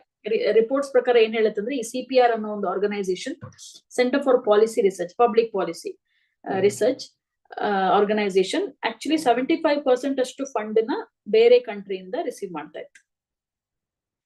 So by suspending its FCRA license, the government had effectively crippled its finances. ಇದು news ಅಲ್ಲಿ ಇದೆ. ಆದ್ರೆ ಇದು ಯಾಕೆ news ಅಲ್ಲಿ ಇದೆ ಅಂತಂದ್ರೆ, ಎಷ್ಟೋ social scientists, public policy research workers, scholars wrote an elaborate or hundreds of letters, petitions to the government not to cancel it. Controversy ಅಂದ್ರೆ ಅದು ಈಗ ಏನಂತಂದ್ರೆ, ತುಂಬಾ ಜನ ಪೆಟಿಷನ್ ಬರ್ದು, ಈಗ ಒಂದು ಗ್ರೂಪ್ ಪೆಟಿಷನ್ ತರ, ಮಾಸ್ ಪೆಟಿಷನ್ ತರ ಬರ್ದು ನೀವು ಕ್ಯಾನ್ಸಲ್ ಮಾಡುವಾಗಿಲ್ಲ, this is very this organisation is working really good and we need that in India ಅನ್ನೋ ಒಂದು ಲೆಟರ್ ಬರೀತಾರೆ. But government, the news is regarding the government did not actually consider any of their petitions and simply cancelled the license. It was understood that its activities, it was not coming under the norms of FCRA Act or FCRA itself. So that's the reason it was cancelled. Idu ಒಂದು news. Iga what happens further and what are its implications, what are the comments and all, it doesn't matter.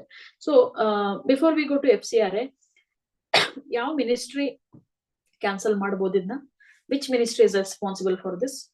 Government, yes. Which ministry can or hold the responsibility of cancelling it? Can you tell me?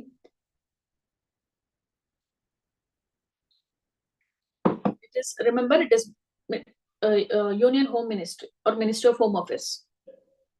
Okay, Ministry of Home Affairs can do this. Remember this. Anyway, we will see FCRA Act. What is this act all about?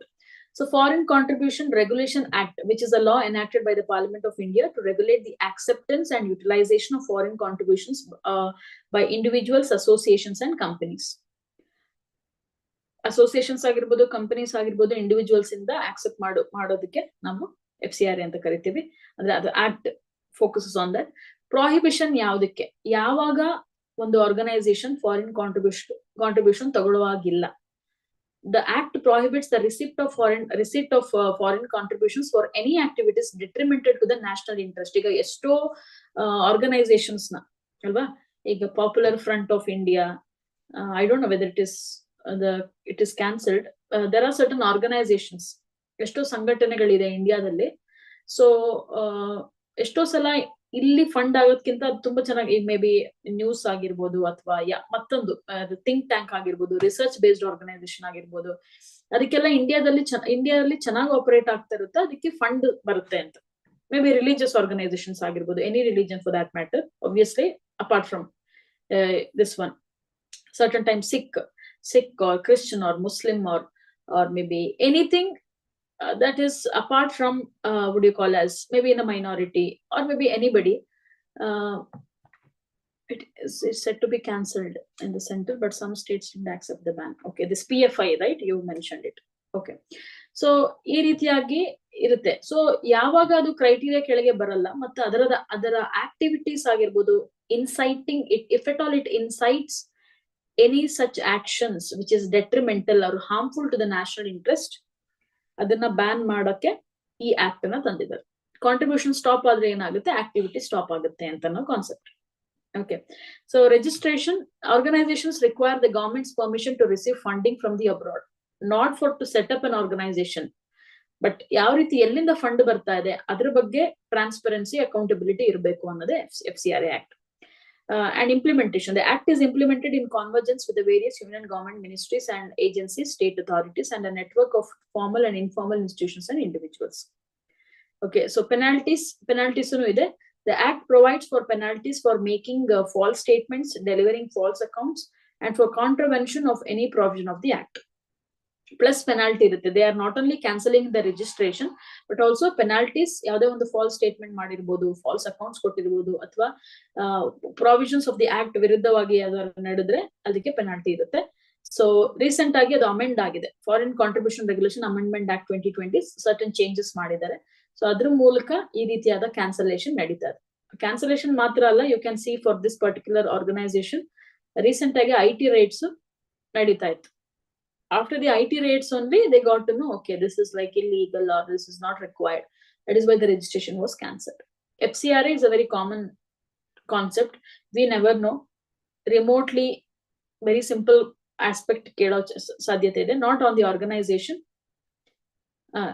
Regarding the renewal, again they have to abide by the Amendment Act. Recent agi renewal agadkunu there are certain criteria depending upon their activities or incitements or maybe the fund accountability ಮತ್ತು transferability iddu, and looking at their objective, the very vision or mission of the organization ನೋಡ್ಕೊಂಡು ಇರುತ್ತೆ. ಇಲ್ಲ ಅಂದ್ರೆ renewal, I don't think so it is there. Okay, yes. From which are the countries funds are not allowed to India? There is a list. So if you ask me, see, ಈಗ ಇದು ಅಂತ ಬಂದಾಗ FCRA ಅಂತ ಬಂದಾಗ ಆ act highlights ನೋಡಿದಾಗ ನಮ್ಗೆ ಗೊತ್ತಾಗುತ್ತೆ. ಈಗ ನ್ಯೂಸ್ ಅಲ್ಲಿ ಇರುವಂತದ್ದೇನು ಕ್ಯಾನ್ಸಲೇಷನ್ ಆಯ್ತು ಅಂತ. So what are we focusing on? ಈ ಆಕ್ಟ್ ಅಂದ್ರೆ ಏನು ಅಂತ ಬೇಸಿಕ್ ಆಗಿ. So some of you know about it, some of you do not know. Some idea ಸಿಗುತ್ತೆ, ಓ ಈ ರೀತಿಯಾದ ಆಕ್ಟ್ ಇದೆ. ಸೊ ನೆಕ್ಸ್ಟ್ ಒಂದೊಂದ್ಸಲ ಏನ್ ಮಾಡ್ತಾರೆ, they will explain in the entire explain section ಅಲ್ಲಿ FCRA ಆಕ್ಟ್ ಅಂದ್ರೆ ಏನು, ಹೈಲೈಟ್ಸ್ ಅಂದ್ರೆ ಏನು. We don't have to go to the entire text ಅಲ್ವಾ. Highlights the questions what you have asked, you just have to value add. ಈಗ ಅಕಸ್ಮಾತ್ ನಿಮ್ಗೆ ಆ ರೀತಿ ಡೌಟ್ಸ್ ಇದ್ರೆ ನೀವು ನೋಡ್ಬೋದು. ಟೂ ಮೆನಿ ಕಂಟ್ರೀಸ್ ಇದ್ರೆ ಕೇಳಲ್ಲ. ಸ್ಪೆಸಿಫಿಕ್ ಕಂಟ್ರಿ ಅಂತ ಇದ್ದಾಗ there is a list of countries where you should not receive. Okay, after receiving there are certain restrictions. So rules and regulations ಕೇಳೋದು ತೀರಾ ಕಮ್ಮಿ ಇರುತ್ತೆ, ಹೈಲೈಟ್ಸ್ ಕೇಳ್ಬೋದು. Okay, but still you can look into it. Just check into it, which are the countries where we cannot accept it. Then governance only, one more, Boeing Sukanya program. Boeing Sukanya program was recently, this program was inaugurated.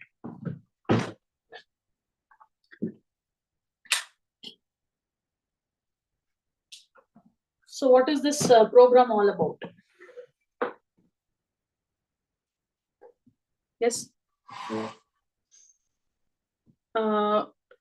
See, recently or few days, 2 days back, we had this tableau of Republic Day, wherein one thing was very much highlighted, the presence or the participation of women in various sectors, right?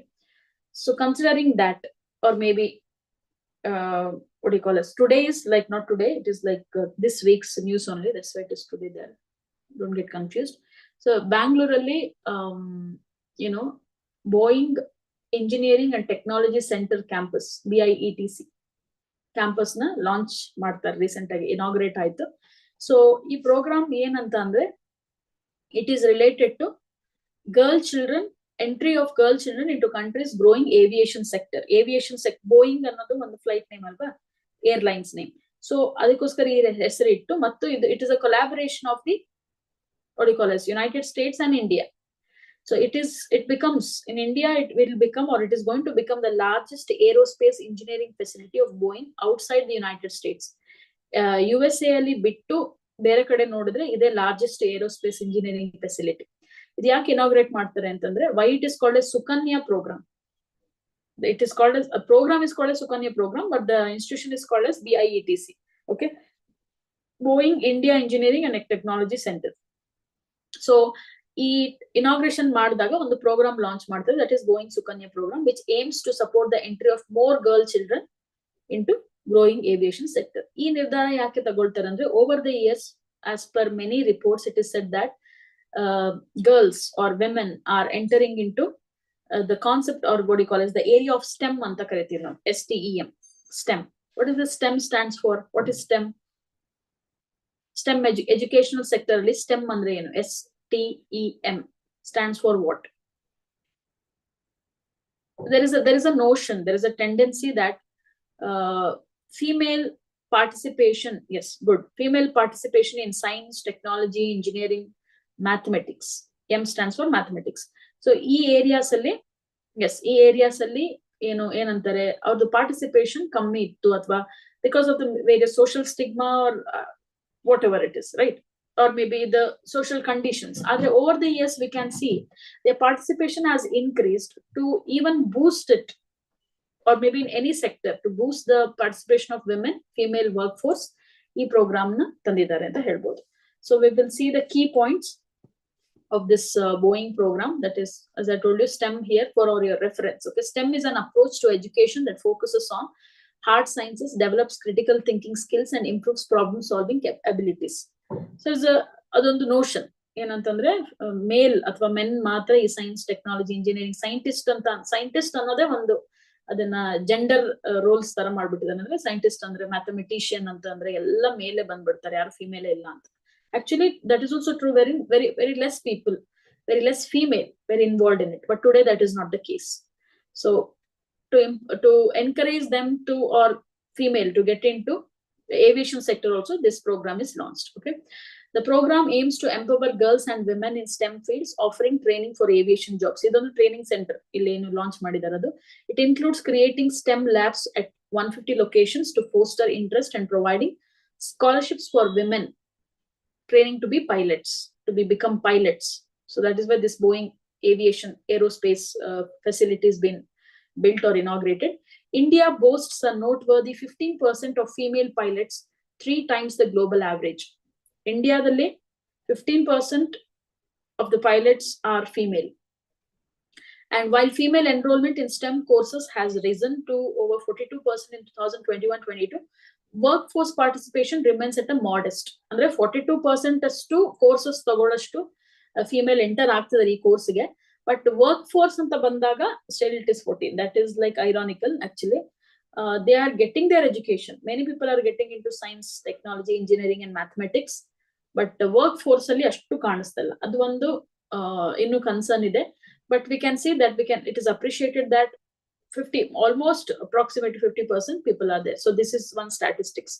Number of women in STEM board positions rose by 18% in 2020. Women make up about half of all the biological scientists. Half of the scientists, especially in biology, are women. On a global average, girls outperform boys in science test scores also. Result bandrunu ashtu alva. So not demeaning men, but that is the case. Maybe the vigor, or maybe the distractions could be less, or maybe the, what do you call this, the responsibility, the fear of getting away from the mainstream, all these are there. So definitely we'll make sure that we are part of the race that is there. Women's enrollment in STEM college courses rise about 6% yearly. ಪ್ರತಿ ವರ್ಷನೂ 6% ಅಷ್ಟು enrolment ಜಾಸ್ತಿ ಆಗ್ತಾ ಇದೆ. ಅದಕ್ಕೋಸ್ಕರ ಇದನ್ನ launch ಮಾಡಿದ್ದಾರೆ, Boeing Sukanya programme, under the same facility, under the inauguration. Okay, yes. Moving on, we speak about species in news. Species in news, environment. So binturong and small clawed otter. These are the 2 species. Small otters, they look little familiar. We will have a better idea about them. So news ಅಲ್ಲಿ ಏನಂತಂದ್ರೆ, Kaziranga national park ಮತ್ತು Kaziranga tiger reserve, which is part of both, I mean the same place. ಎರಡು ಇದೆ, Kaziranga tiger reserve ಇದೆ, Kaziranga national park ಇದೆ ಇನ್ ಅಸ್ಸಾಂ ಅಲ್ಲಿ. has received the addition of 2 mammalian species, ಒಂದು binturong ಮತ್ತೊಂದು small clawed otter. We will see that in detail. binturong ಬಗ್ಗೆ ಕೇಳಿದ್ದಾರೆ UPSC ಅಲ್ಲಿ. Otters ಬಗ್ಗೆ ತುಂಬಾ ನ್ಯೂಸ್ ಇದೆ ರೀಸೆಂಟ್ ಆಗಿ, but we will see about dum. Till now it is not been asked directly. ಅಥವಾ ಅದರದ್ದು ಪ್ರೊಟೆಕ್ಷನ್ ಸ್ಟೇಟಸ್ ಕೇಳೋ ಬದಲು ಅದರದ್ದು basic features I think I have mention in the class also. ಅಥವಾ ಅದು ಒಂದು ಒನ್ ಆಫ್ ದಿ ಆಪ್ಷನ್ಸ್ ಅಲ್ಲಿ ಇರ್ಬೋದು. ಒಂದು ಪರ್ಟಿಕ್ಯುಲರ್ ಫೀಚರ್ ಕೊಟ್ಟು, ಒಂದು ಆನಿಮಲ್ ಫೀಚರ್ ಕೊಟ್ಟು ಯಾವ ಆನಿಮಲ್ ಇದನ್ನ ಎಕ್ಸಿಬಿಟ್ ಮಾಡುತ್ತೆ ಅನ್ನೋ ಕ್ವಶನ್ ಕೇಳ್ಬೋದು. Okay, which of the animals exhibit these features ಅಂತ ಕೇಳ್ಬೋದು. Anyway, so news is regarding Kaziranga National Park and Tiger Reserve have added 2 mammalians or 2 mammals in the list, and both are elusive in the nature. Obviously more is been to wrong. The small clawed otter is recognized as the world's smallest otter species.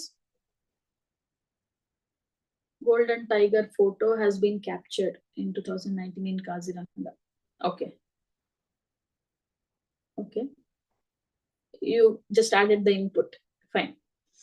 And elusive is escaping, not easy to spot them. Elusive andre easy agi spot madak agilde irodna navu elusive anta kariತೀವಿ. Okay, is the largest civet in India, colloquially known as bear cat anta ಕರೀತಾರೆ ಅದಕ್ಕೆ. It has the feature of a wild cat plus bear. ಅದರದ್ದು fur ಆಗಿರ್ಬೋದು, ಅದ್ರ face ಆಗಿರ್ಬೋದು ಬೇರ್ ತರ ಇರೋದ್ರಿಂದ ಅದಕ್ಕೆ ಅದನ್ನ ಬೇರ್ ಕ್ಯಾಟ್ ಅಂತ ಕರೀತಾರೆ. ಅಥವಾ locally or it is actually called as, or scientifically it is called as binturong. Okay, scientific names ಅಂತ ಬಂದಾಗ if at all you have a query, less likely animals ಬಗ್ಗೆ ಕೇಳಿರುವಂತದ್ದು. scientific names ಇದ್ರೆ plants ಬಗ್ಗೆ ಮತ್ತೆ insects ಮೇಲೆ, ಈ fungi, bacteria ಅದ್ರ ಮೇಲೆ ಜಾಸ್ತಿ scientific ಕೇಳ್ತಾರೆ. animals to animals name ಕೇಳ್ತಾರೆ. ಕೇಳಿದ್ರು ಒಂದು ಕ್ವೆಶ್ಚನ್ ಅಲ್ಲೇ ಬಂದ್ಬಿಡುತ್ತೆ. You don't worry about the scientific names. Okay, so Kaziranga, we know that it is famous for rhinoceros, one-horned rhinoceros, greater one-horned rhinoceros or Indian rhinoceros. So ಈ ಜಾಗದಲ್ಲಿ ಇದೆರಡು add ಆಗಿದೆ. Let's look into its features. What is this binturong actually is? So these are generally solitary and nocturnal. They are not diurnal. That is why they are very elusive, cannot be seen much. And this, they spend majority of their time cautiously among the trees, mostly arboreal anta helbodu. It has scent glands which are located just under its tail. Adradu scent glands ellide andre tail keಳಗೆ ಇದೆ. These glands are used to mark trees and foliage to outline an individual's territory. ಅದು territory mark ಮಾಡಕ್ಕೂ, ಅದು ಅರ್ಥ ಮಾಡ್ಕೊಳಕ್, ಇನ್ನೊಂದು individual territory ಅರ್ಥ ಮಾಡ್ಕೊಳಕ್ಕೂ ಅದರಿಂದ ಅದಕ್ಕೆ ಗೊತ್ತಾಗುತ್ತೆ. what you call as scent glands. It belongs to the same family as other small carnivores, include civets, gannets, mongooses and fossa. ಅಂದ್ರೆ ಇದೆಲ್ಲ ಈ civet ಅನ್ನೋದು ನಿಮ್ಗೆ one prominent related animal in South India, Malabar civet ಬಗ್ಗೆ ಕೇಳಿತ್ತು. Malabar civet cat ಅಲ್ವಾ? So they have this similar feature, the eye, the shape of the face and all that. So the binturong is only 2 carnivores that has prehensile tail. The other is called as kinkajo. ಅಂದ್ರೆ ಒಂದು prehensile tail ಅಂದ್ರೆ the shape of the tail ಬಗ್ಗೆ ನಾವು ಮಾತಾಡ್ತಾ ಇದ್ದೀವಿ. Okay, ಅಥವಾ the scent glands ಬಗ್ಗೆ ನಾವು ಮಾತಾಡ್ತಿದ್ದೀವಿ. So the habitat is, it is a medium sized carnivore that is found inhabiting the dense forest of Southeast Asia. ಇಲ್ಲಿ ಅಂದ್ರೆ Southeast Asia ಅಂದ್ರೆ ಇಂಡಿಯಾದಲ್ಲೂ ಸೇರಿಸಿ, ಇಂಡಿಯಾ ಅಥವಾ Southeast countries like India, China, Thailand, Cambodia, Laos, Malaysia, Indonesia, the Philippines and island of Borneo. So ಇಷ್ಟು ಅದರದ್ದು distribution, wide distribution. ಮತ್ತು conservation status ಅದಕ್ಕೋಸ್ಕರನೇ ಅದರ ಡಿಸ್ಟ್ರಿಬ್ಯೂಷನ್ ಇರೋದ್ರಿಂದ it is not endangered as such. Critically endangered ಅಂತ ಏನೂ ಇಲ್ಲ, because it is very ಎಲ್ಯೂಸಿವ್. ಸದ್ಯಕ್ಕೆ ಅದನ್ನ ವಲ್ನರೇಬಲ್ ಅಂತ IUCN ಅಲ್ಲಿ ಕ್ಲಾಸಿಫೈ ಮಾಡಿದ್ದಾರೆ. ಸೈಟ್ಸ್ ಅಲ್ಲಿ ಅಪೆಂಡಿಕ್ಸ್ 3, ಈಗ 3 ಅಪೆಂಡೈಸಸ್ ಬರುತ್ತೆ ಸೈಟ್ಸ್ ಅಲ್ಲಿ. Okay, 1, 2 and 3. ಈ 1 ಏನಂತ ಅಂದ್ರೆ ಸ್ಪೀಶೀಸ್, ಸೈಟ್ಸ್ ಅಂದ್ರೆ I hope you know it, convention on international trade in endangered species. Appendix 1 ಅಲ್ಲಿ ಏನು ಅಂತಂದ್ರೆ ರಿಸರ್ಚ್ ಅಂಡ್ ಡೆವಲಪ್ಮೆಂಟ್ ಗೆ ಮಾತ್ರ ಟ್ರೇಡ್ ಮಾಡಬೇಕು, ಕಮರ್ಷಿಯಲ್ ಅಲ್ಲ. 2 ಕಮರ್ಷಿಯಲ್ ಗೆ.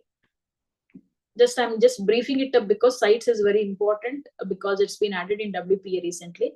ಈ 3rd category ಏನಂತಂದ್ರೆ ಇದನ್ನ ಕಮರ್ಷಿಯಲ್ ಮಾಡುವಾಗಿಲ್ಲ, ಇದನ್ನ ಮಾಡಬಹುದು. But what about this third category? ಈ 3rd category ಏನಂತ ಅಂದ್ರೆ any country can ask the committee to include the species in the appendix 3. ಅಂದ್ರೆ 3rd ಲಿಸ್ಟ್ ಅಲ್ಲಿ 3rd ಕ್ಯಾಟಗರಿ ಹಾಕಬಹುದು. ಹಾಕಿದ್ರದ್ದು ಇಂಪ್ಲಿಕೇಶನ್ ಏನು? What is the importance? Trade ಮಾಡಬಹುದಾ, ಮಾಡಬಾರ್ದಾ? That will not be decided yet. ಯಾಕೆ ಅಂತಂದ್ರೆ ಅದು ಒಂದು ಕಂಟ್ರಿದು ಒಂದೇ ಒಂದು ವಾಲಂಟರಿ ಎಫರ್ಟ್ ಅಷ್ಟೇ. ಈಗ ಇಂಡಿಯಾ ನಮ್ಗೆ ಅನ್ಸುತ್ತೆ ಓಕೆ ಬಿಂತುರಾಂಗ್ ನ ನಾವು ಪ್ರೊಟೆಕ್ಟ್ ಮಾಡ್ಬೇಕು, ಇಷ್ಟೊಂದು ಕಂಟ್ರೀಸ್ ಅಲ್ಲಿ ಇದೆ. So India considers because in India it is again wild life protection act of 1972 ಅಲ್ಲಿ ಶೆಡ್ಯೂಲ್ 1 ಅಲ್ಲಿ ಇತ್ತು. So it is highly protected also, ನಾವು ಪ್ರೊಟೆಕ್ಟ್ ಮಾಡ್ತೀವಿ. ಸೊ ಇಂಡಿಯಾ ಸೇಸ್ ನಾವು ಏನೇ ಟ್ರೇಡ್ ಇದ್ರೂ ಟ್ರೇಡ್ ಮಾಡಬಾರ್ದು ಅಂತ ನಾವು ಆಡ್ ಮಾಡ್ಬೇಕು ಅಂತ ಅನ್ಕೊಂಡಿದೀವಿ ಅಂತ ವಾಲಂಟರಿ ಎಫರ್ಟ್ ಕೊಡುತ್ತೆ. ಅಲ್ಲಿ ಮಲೇಷಿಯಾ, ಇಂಡೋನೇಷಿಯಾ, ಚೈನಾ, ಥೈಲ್ಯಾಂಡ್ ಎಲ್ಲ they are indifferent to it. They don't want to, they have no opinion about it. ಆ ತರ ಇದ್ದಾಗ ಏನಾಗುತ್ತೆ, ಒಂಥರ ಪೆಂಡಿಂಗ್ ಲಿಸ್ಟ್ ತರ. ಅಂಡ್ ಮೋರ್ ಓವರ್ ಅದೇ ರಿಸರ್ಚ್ ಮಾಡ್ಬೇಕಾ, ಕಮರ್ಷಿಯಲ್ ಮಾಡಿದ್ರೆ ಅದಕ್ಕೆ ಇಂಪ್ಲಿಕೇಶನ್ಸ್ ಇರುತ್ತಾ, ಏನು ಇರಲ್ಲ. ಯಾಕಂದ್ರೆ ಫಸ್ಟ್ ಅಲ್ಲಿ ಬಂದ್ರೆ ರಿಸರ್ಚ್ ಮಾತ್ರ, ಸೆಕೆಂಡ್ ಅಪೆಂಡಿಕ್ಸ್ ಅಲ್ಲಿ ಬಂದ್ರೆ ಅದು ಕಮರ್ಷಿಯಲ್ ಟ್ರೇಡ್ ಮಾಡ್ಬೋದು, ರೆಗ್ಯುಲೇಟೆಡ್ ಕಮರ್ಷಿಯಲ್ ಟ್ರೇಡ್. ಥರ್ಡ್ ಅಲ್ಲಿ ಬಂದಿದೆ ಅಂದ್ರೆ ಒಂದು ಕಂಟ್ರಿ ಅದನ್ನ ಪ್ರೊಟೆಕ್ಟ್ ಮಾಡ್ಬೇಕು ಅಂತ ಇದೆ, ಉಳಿದಿರುವಂತ ಕಂಟ್ರಿ ಅದಕ್ಕೆ ಒಪ್ಪಂದ ಕೊಟ್ಟಿಲ್ಲ, ಅದಕ್ಕೋಸ್ಕರ ಅದು ಪೆಂಡಿಂಗ್ ಲಿಸ್ಟ್ ಅಲ್ಲಿ ಇರುತ್ತೆ. ಅದು ಅಪೆಂಡಿಕ್ಸ್ 3. ಸೊ ಈಗ ಪ್ರಸ್ತುತ ಇದು ಅಪೆಂಡಿಕ್ಸ್ 3 ಅಲ್ಲಿ ಬರುತ್ತೆ. Hope you got the point. Okay. And moreover 1 ಮತ್ತೆ 2 ಅಲ್ಲಿ ಆಡ್ ಮಾಡಕ್ಕೆ ಮೀಟಿಂಗ್ ಅಲ್ಲಿ ಆಡ್ ಮಾಡ್ಬೇಕು. ಯಾವಾಗ ಕಾಪ್ ಇದ್ದಾಗ, ಕಾನ್ಫರೆನ್ಸ್ ಆಫ್ ಪಾರ್ಟೀಸ್ ಮೀಟಿಂಗ್ ನಡೆಯುತ್ತಲ್ಲ, ಒನ್ಸ್ ಇನ್ 2 to 3 years ನಡೆಯುತ್ತೆ, 3 years ಒಂದ್ಸಲ ನಡೆಯುತ್ತೆ, ಅಲ್ಲಿ ಆಡ್ ಮಾಡ್ತಾರೆ.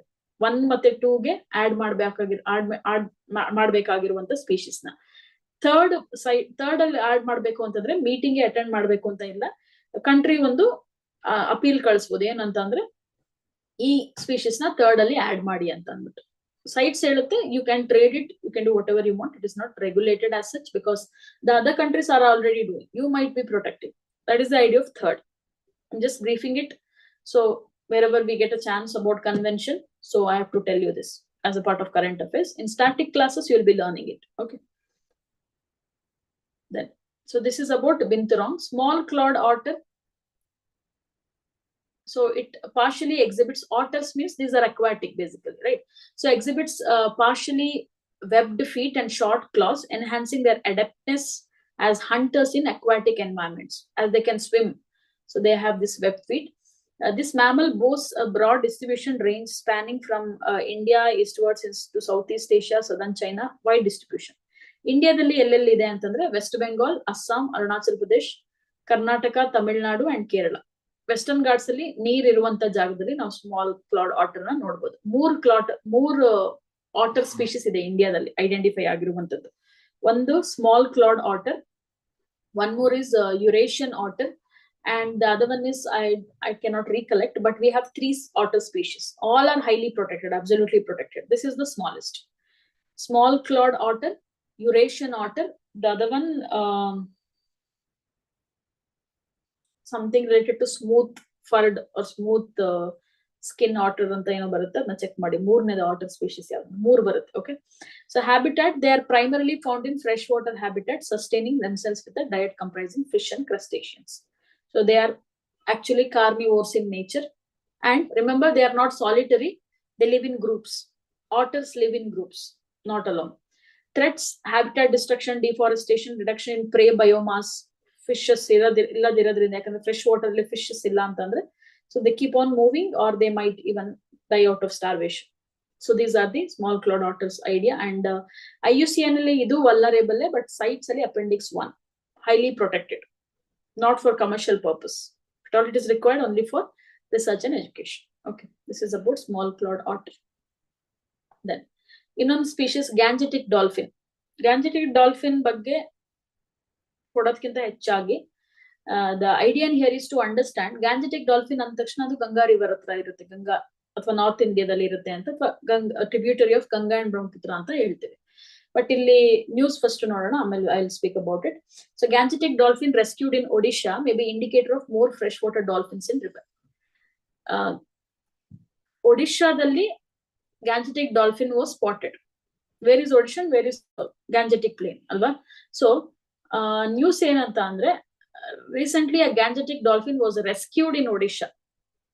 Some person, and it may be it indicates, it is an indicator of more freshwater dolphins. ಅಂದ್ರೆ ಫ್ರೆಶ್ ವಾಟರ್ ಅದು ಚೆನ್ನಾಗಿದೆ ಈ ಜಾಗದಲ್ಲಿ ಅಂತ ಅರ್ಥ. ಒಡಿಶಾದಲ್ಲಿ ಹರಿಯುತ್ತಿರುವಂತ ನದಿ. So So man from Nalabahara village in Chandipur forest, ಈ ಜಾಗದಲ್ಲಿ ಒಡಿಶಾದಲ್ಲಿ, caught the dolphin, happily caught the dolphin in his fishing net, and it was like early hours of the day he caught it. ಅದನ್ನ ನೋಡಿ ಅಲ್ಲಿರುವಂತ local fisher folk, they took that dolphin again. This is not actually this is a rescuing program. They're trying to go rescue the dolphin. Yadobba vyakti alli tagondu, he was having in his fishing net. So they rescued it and released into a pond. Pond ಗೆ ಈಗ ಸದ್ಯಕ್ಕೆ ಬಿಟ್ಟಿದ್ದಾರೆ, they left it, and possibly it has to be, what do you call it, released into the fresh water. So after the government authorities, the forest authorities get to know, they did it, like they released into the wild or the rivers. So ಈ ರೀತಿಯಾದಂತ incidents ಏನಾಗುತ್ತೆ, again this is also a major threat. So what are we trying to understand? ಒಡಿಶಾದಲ್ಲಿರುವಂತ ಈ ನದಿಗಳಲ್ಲಿ ಇದೆ ಅಂತಂದ್ರೆ, one thing is it is free from pollution. The other thing is we are understanding its distribution. So if there is a question, dolphins are found in rivers or tributaries of Mahanadi or in Odisha, that is true. But they are, one thing is they are freshwater dolphins, no brackish water. Odisha brackish water ಜಾಸ್ತಿ ಇರಬಹುದು, but they are found in fresh water. So this is the takeaway from this. Gangetic dolphin ಬಗ್ಗೆ, maybe project dolphin and all we have covered in the static part, so you know it, some of the aspects of it, but I'm just focusing on the news here. Okay, then some of the other points. Freshwater dolphins are critically endangered and only found in 4 river systems around the world. Ganga river ಹೊರತುಪಡಿಸಿದ್ರೆ ಇನ್ನು 3 river system ಅಲ್ಲಿ ಮಾತ್ರ ನಾವು river dolphins ನ ನೋಡ್ತೀವಿ. Marine dolphins ಇದೆ, ತುಂಬಾ ಇದೆ in every ocean, but river dolphins are very less and many have gone extinct. Yangtze dolphin of ಚೈನಾದಲ್ಲಿ 2-3 dolphins ಇದೆ, ಅದು extinct ಆಯ್ತು. Amazon river ಅಲ್ಲಿ ಅಥವಾ Amazon ಏರಿಯಾದಲ್ಲಿ ಅದು extinct ಆಯ್ತು. They have only few left now. ಉಳಿದಿರುವಂತದ್ದು they are spotted here and there, but we are not quite sure about it regarding its presence. So 4 dolphins along with Ganga river dolphin, as you can see from your left, okay, from your left, pink dolphin, Amazon river, in Amazon, rivers of Amazon. Next, second one you have, just to look at the image and remember, okay, this is Amazon, the Amazon forest. This is Irrawaddy dolphins. Irrawaddy is a river that flows in Myanmar. This is Gangetic dolphin, and we have Indus river dolphin. ಪ್ರಸ್ತುತ ನಮಗೆ ಇವಾಗ studies ಪ್ರಕಾರ ಇರುವಂತ 4 fresh water dolphins ಇದು. Amazon rivers, Irrawaddy, Gangetic, there is pink dolphin in Amazon, South America, Irrawaddy in Myanmar, Gangetic and Indus, Gangetic in India, Indus, India and Pakistan. Indus, idu 4. So ಈ Gangetic dolphin we have seen enough. Irrawaddy dolphins ಬಗ್ಗೆ ಮಾತಾಡಬೇಕಂದ್ರೆ, Irrawaddy dolphins, though they are named as Irrawaddy dolphins, they are not found only in Myanmar. They are also found in estuary areas of Chilika Lake. Idrada speciality ಏನಂತಂದ್ರೆ, Irrawaddy dolphins are not fresh water, they are brackish water dolphins. Okay, brackish water means combination of or mixture of both fresh water and salt water. So they live near the salty sea water. Chilika Lake is a largest brackish water lake. ಅಲ್ಲಿ ನಾವು ನೋಡ್ತೀವಿ. ಇದೇ ಜಾಗದಲ್ಲಿ ಅಥವಾ Odisha coast ಅಲ್ಲೇ ನಾವು ಇನ್ನೊಂದು beach ಇದೆ, ಯಾವ್ದು, ಗಾಹಿರ್ ಮಾತಾ ಬೀಚ್ ಅಲ್ವಾ, ಗಾಹಿರ್ ಮಾತಾ. So Gahir Mata is also known for, Gahir Mata is known for olive ridley turtles. So illi 2 marine dolphins ಇದೆ, humpback dolphin and bottlenose dolphin. Remember this. Humpback and bottlenose dolphins are marine dolphin which are also spotted in Gahir Mata. Andre 2, both east and west, east coast and west coast, we have marine dolphins. Okay. Chilika Lake ಅಲ್ಲಿ Irrawaddy dolphins ಇದೆ. Irrawaddy dolphins are river dolphins named after the river itself. Hope it is clear. Idu ಒಂದು. The presence of a Gangetic dolphin in Jalaka river is in Odisha, indicates the more freshwater dolphins are residing in it. Remember this word, this statement. Okay. In India, the aquatic mammal is found in the Ganga and its tributaries, but sometimes stray into other rivers also. So all the way from Ganga and its tributaries kept on swimming to a better what do you call as ecosystems. That's why we can spot this in Odisha. And these dolphins are different from marine dolphins in that they are blind by birth. I'm not talking about all the dolphins here. Exclusively Ganga and Indus, especially Gangetic dolphins are blind by nature. Even I think Indus also, it is blind by nature. Okay. So, and we locally call it as so. By nature and by birth itself, they are blind. That is what. So, moving on. This is about Gangetic dolphin. Its news is regarding a person caught it and they rescued it. But we are just focusing on the river dolphins and marine dolphins. And also we know that, let me complete this. We know that we have Project Dolphin, launched in 2021, announced in 2021, 2023 it is brought in. And we have certain protected areas for them, right? It is part of Namami Gange program and all these points are there. Well, so places in news in the consider Lake Retba anta ಒಂದು lake. As I told you, UPSC is fond of lakes, so that is the reason we are taking this up. So Lake Retba's water are virtually devoid of life, is on the verge of disappearing due to pollution and mining. So Senegal, that is African nation, Senegal in Africa, there is a lake called as Pink Lake. Athwa, the name of the lake is Lake Retba. Just remember the name of the lake, okay, and the location. What is the news here? It is a fascinating lake, which is wherein the complete lake looks totally pink like this. Why? What is the reason? What could be the reason? Why such color? Yavade one water body itara colors idre. What is the actual reason for it? What is the actual reason? The reason is because of the presence of the algae which has pigment. Okay. Anyway, it is better known as Lac Rose or Pink Lake is located around 35 kilometers from the city of Dakar or Senegal. It sits in a depression with a shoreline of 6.5 meters below the sea level. Apart from tourism, artisanal salt making. Adu salt lake agirodrinda, salt lake houdu. The shores is filled with salty saline soil, has been one of the dominant activities around the lake, where it is losing its appeal. It is a tourist place, but the excess of salt mining that is happening, and also because of pollution, it is losing, or it is on the verge of disappearance. Because of its pollution, it might disappear anta news allittu. So you should be knowing the location. So some key points from the news. This was on Down to Earth magazine. The pink coloration is due to the proliferation of halophilic green algae. Halophilic antandre, what do you call as salt loving. Halo is related to salt. Philic and loving. So halophilic green algae living in a salty environment. Denaliella salina, which contains red pigments. Actually, it is a green algae. So illiruvanta algae jote ಅದಕ್ಕೆ ಇರುವಂತ pigments red ಇರೋದ್ರಿಂದ entire lake ಏನಾಗುತ್ತೆ pink lake ತರ ಕಾಣಿಸುತ್ತೆ. ಅದಕ್ಕೆ pink lake ಅಂತ ಕರೀತಾರೆ. When salinity is high, algae with red pigments thrive. When salinity is low, green pigments ಆಗುತ್ತೆ. ಹೈ ಸ್ಯಾಲಿನಿಟಿ ಇದ್ರೆ ಅದರ ಪಿಗ್ಮೆಂಟ್ ಚೇಂಜಸ್ ಆಗುತ್ತೆ. ಪಿಗ್ಮೆಂಟ್ ಅಲ್ಲಿ ಚೇಂಜಸ್ ಆಗಿರೋದ್ರಿಂದ ಏನಾಗುತ್ತೆ ಎಂಟೈರ್ ಲೇಕ್ ಪಿಂಕ್ ಆಗುತ್ತೆ. You can see in between. It's not the entire lake is pink. Presence of this pigmentation. Okay, pigments. The chemical analysis of the samples collected reveal extremely high levels of Lonar Lake turned pink. Alba? So lakes iddaga adra bagge questions kelidare. That is the pattern. So just took it up. Right? Today we discuss about two types. One is types of lake we discuss, that is soda lakes in general as a terminology. Soda lake another one jaga alla, remember? Okay. This is a place. So chemical analysis of samples collected reveal extremely high levels of nitrates. ತುಂಬಾ pollution ಜಾಸ್ತಿ ಆಗಿ ಏನಾಗ್ತಿದೆ ಅಂದ್ರೆ lake productivity ಕಮ್ಮಿ ಆಗ್ತದೆ ಒಂದು. ಆದ್ರೆ extreme levels ಅಂದ್ರೆ thousands. In the article it was mention, I am just telling you, thousands milligram per litre ಇದೆ ಇವಾಗ ಈ ಲೇಕ್ ಅಲ್ಲಿ, ಪೊಲ್ಯೂಷನ್ ಮತ್ತು ಸಾಲ್ಟ್ ಮೈನಿಂಗ್ ಇಂದ.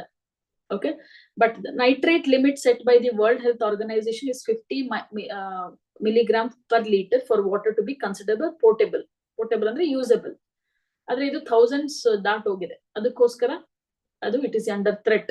ಇದೇ ಕಂಟಿನ್ಯೂ ಆದ್ರೆ ಪೊಲ್ಯೂಷನ್ ಮತ್ತು ಸಾಲ್ಟ್ ಮೈನಿಂಗ್ ಕಂಟಿನ್ಯೂ ಆದ್ರೆ the lake will be totally disappeared. ಯಾಕಂದ್ರೆ ಡಿಸಪಿಯರೆನ್ಸ್ ಆಫ್ ಲೇಕ್ ಬಗ್ಗೆ UPS has asked questions recently. This lake dried up, or they do not ask about drying up also, directly ask about the lakes itself. So know the place. Senegal is a place. Okay. Then Moving on to one more science and tech. I know I did not give you the break, but let us try to complete. Okay, smart rings. Or you're only taking your break there. I'm the one who is talking anyway. Smart rings. Smart rings are the tiny but mighty variables which are useful in health tracking and more in a barely noticeable device. Idu science and tech ಗಳಿಗೆ ನಾವು ತಗೊಂಬೋದು ಇದನ್ನ. So recent ಆಗಿ Indian Express ಅಲ್ಲಿ news ಇತ್ತು. Smart rings ಅಂದ್ರೆ ಏನು? What are they exactly? And what is its what are its features as a part of a device? ಯಾವುದೇ ಒಂದು modern technology, modern device ಬಂದ್ರೆ we have to give some importance or we have to throw some light on it. So in the place of ಈಗ smart, ಎಲ್ಲ devices ಎಲ್ಲ smart except for human beings. All devices are smart. So we have smart watch ಆಯ್ತು, smart watch ಜಾಗದಲ್ಲಿ ಈಗ smart rings ಬರ್ತಾ ಇದೆ. Okay, so often billed as the future of wearables, smart rings are perhaps one of the most discreet gadgets around that effortlessly blend technology with fashion. Andre these are basically ring. Mele ಏನು options ಏನು ಇರಲ್ಲ, ಎಲ್ಲ ಒಳಗೆ ಅದು sensors ಇರುತ್ತೆ. We will see that these devices have existed for years now. Samsung pulled them into the limelight at its latest Unpacked event, teasing its upcoming Galaxy ring. ಎಷ್ಟೋ ಕಂಪನಿಗಳು ಈ ಸ್ಮಾರ್ಟ್ ರಿಂಗ್ ಅನ್ನೋದನ್ನ ಪ್ರಮೋಟ್ ಮಾಡಿರ್ಲಿಲ್ಲ, ಬಟ್ ಇತ್ತು, ಮುಂಚೆನೂ ಇದ್ದಿದೆ, ಹೊಸ technology ಅಲ್ಲ. But recently Samsung recent ಆಗಿ ಅದರದ್ದು ಅಪ್ಕಮಿಂಗ್ ಗ್ಯಾಲಾಕ್ಸಿ ರಿಂಗ್ ಅಂತ ಅಂದ್ಬಿಟ್ಟು ಲಾಂಚ್ ಮಾಡಿದ್ದು, ಅದಕ್ಕೋಸ್ಕರ ನ್ಯೂಸ್ ಅಲ್ಲಿ ಇದೆ. So what is this variable are smart rings? Basically like a ring. what are its key features? We will see. So these are, because you may never know, smart ring ಅಂತ ಕೊಟ್ಬಿಟ್ಟು ಅದಕ್ಕೆ ಸಂಬಂಧ ಅದು ಏನು ಅಂತ ಕೇಳಿದ್ರೆ you have to know about it, right? So these are nothing to do with space. This is a device. These are the tiny yet mighty smart rings, pack impressive technology into a small ring-sized device. They can monitor health stats, control other devices, much more. So equipped with advanced sensors, smart ring tracks metrics including heart rate, blood oxygen levels, sleep quality and everything. Basically ಅಲ್ಲಿ sensors ಇರುತ್ತೆ, but ಏನಂತಂದ್ರೆ we will be using the device. Maybe it's phone in certain companies. There is a separate device also for some other rings. Phone ಅಲ್ಲಿ ಈಗ ನಾವೀಗ Alexa ಎಲ್ಲ use ಮಾಡ್ತೀವಲ್ವಾ, so ಆ ರೀತಿಯಾಗಿ we'll be using the app and it will control everything. So as it has senses, the data is then viewable on a connected smartphone app, allowing users to analyze trends and progress towards their health goals. ಈಗ smart watch ಅಲ್ಲಿ ಯಾವ ರೀತಿ connect ಮಾಡ್ಕೊಂಡು ನೋಡ್ತೀವೋ ಅದೇ ತರ smart rings ಅಷ್ಟೇ. Okay. So one example, beyond wellness tracking, some smart rings add convenience through features like gesture controls, haptic feedback for notification. For example, a simple flick of the finger lets you do things like dim smart lights, playlist next to playlist ಮಾಡೋದಾಗಿರ್ಬೋದು. ಆತರ ಮಾಡುತ್ತಲ್ಲ, ಒಂದು tap ಗೆ ನಾವು changes ಮಾಡ್ತಾ ಇದೀವಿ ಆ ರೀತಿ. When a call or message comes in, a subtle buzz on the finger lets you know without having to grab your phone. ಚಿಕ್ಕ ವೈಬ್ರೇಷನ್ ಇಂದ ಗೊತ್ತಾಗುತ್ತೆ ಕಾಲ್ ಬರ್ತಾ ಇದೆ ಅಂತ. ಸೊ ಇದು smart ring. Okay, so this is about regarding science and tech, and we have regarding a disease X. I mean, this is not a very recent news. It's been from couple of months. I did not take it up, but recent agi ಏನಂತಂದ್ರೆ pandemic treaty can help the world brace for disease X. Pandemic treaty, ಈ Covid ಆದ್ಮೇಲೆ ಒಂದು treaty ಅಂತ ಆಗಿದೆ WHO ಕೆಳಗೆ. Disease X ಅಂತ ಸದ್ಯಕ್ಕೆ refer ಮಾಡ್ತಿದ್ದಾರೆ. In a way, if we look into it, COVID-19 ಹೆಸರು ಕೊಡಕ್ಕಿಂತ ಮುಂಚೆ it was also disease X only. So this, why do we name certain diseases as disease X? Because we have no idea about what are they exactly. Today you might have experienced, ಅಥವಾ ನೀವು ಕೇಳಿರ್ಬೋದು, ಅಥವಾ ನಿಮ್ಗೆ experience ಆಗಿರ್ಬೋದು, ಗೊತ್ತಿಲ್ಲ. Maybe a small infection would lead to you will be admitted to hospital and you never know what is it. Even doctors cannot say. They know, okay, these are the symptoms.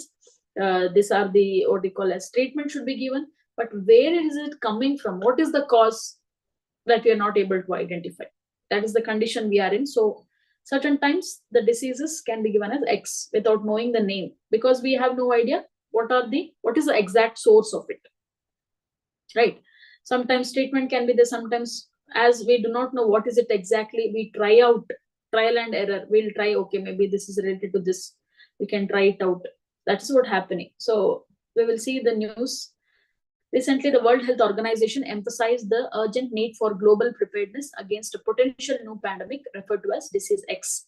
It represents an unknown disease that could cause a potential epidemic or pandemic. We do not know yet The epidemic agutta, epidemic andre ಒಂದೆರಡು ಜಾಗದಲ್ಲಿ ಇರುವಂತದ್ದು, ಅದು pandemic agutta, we do not.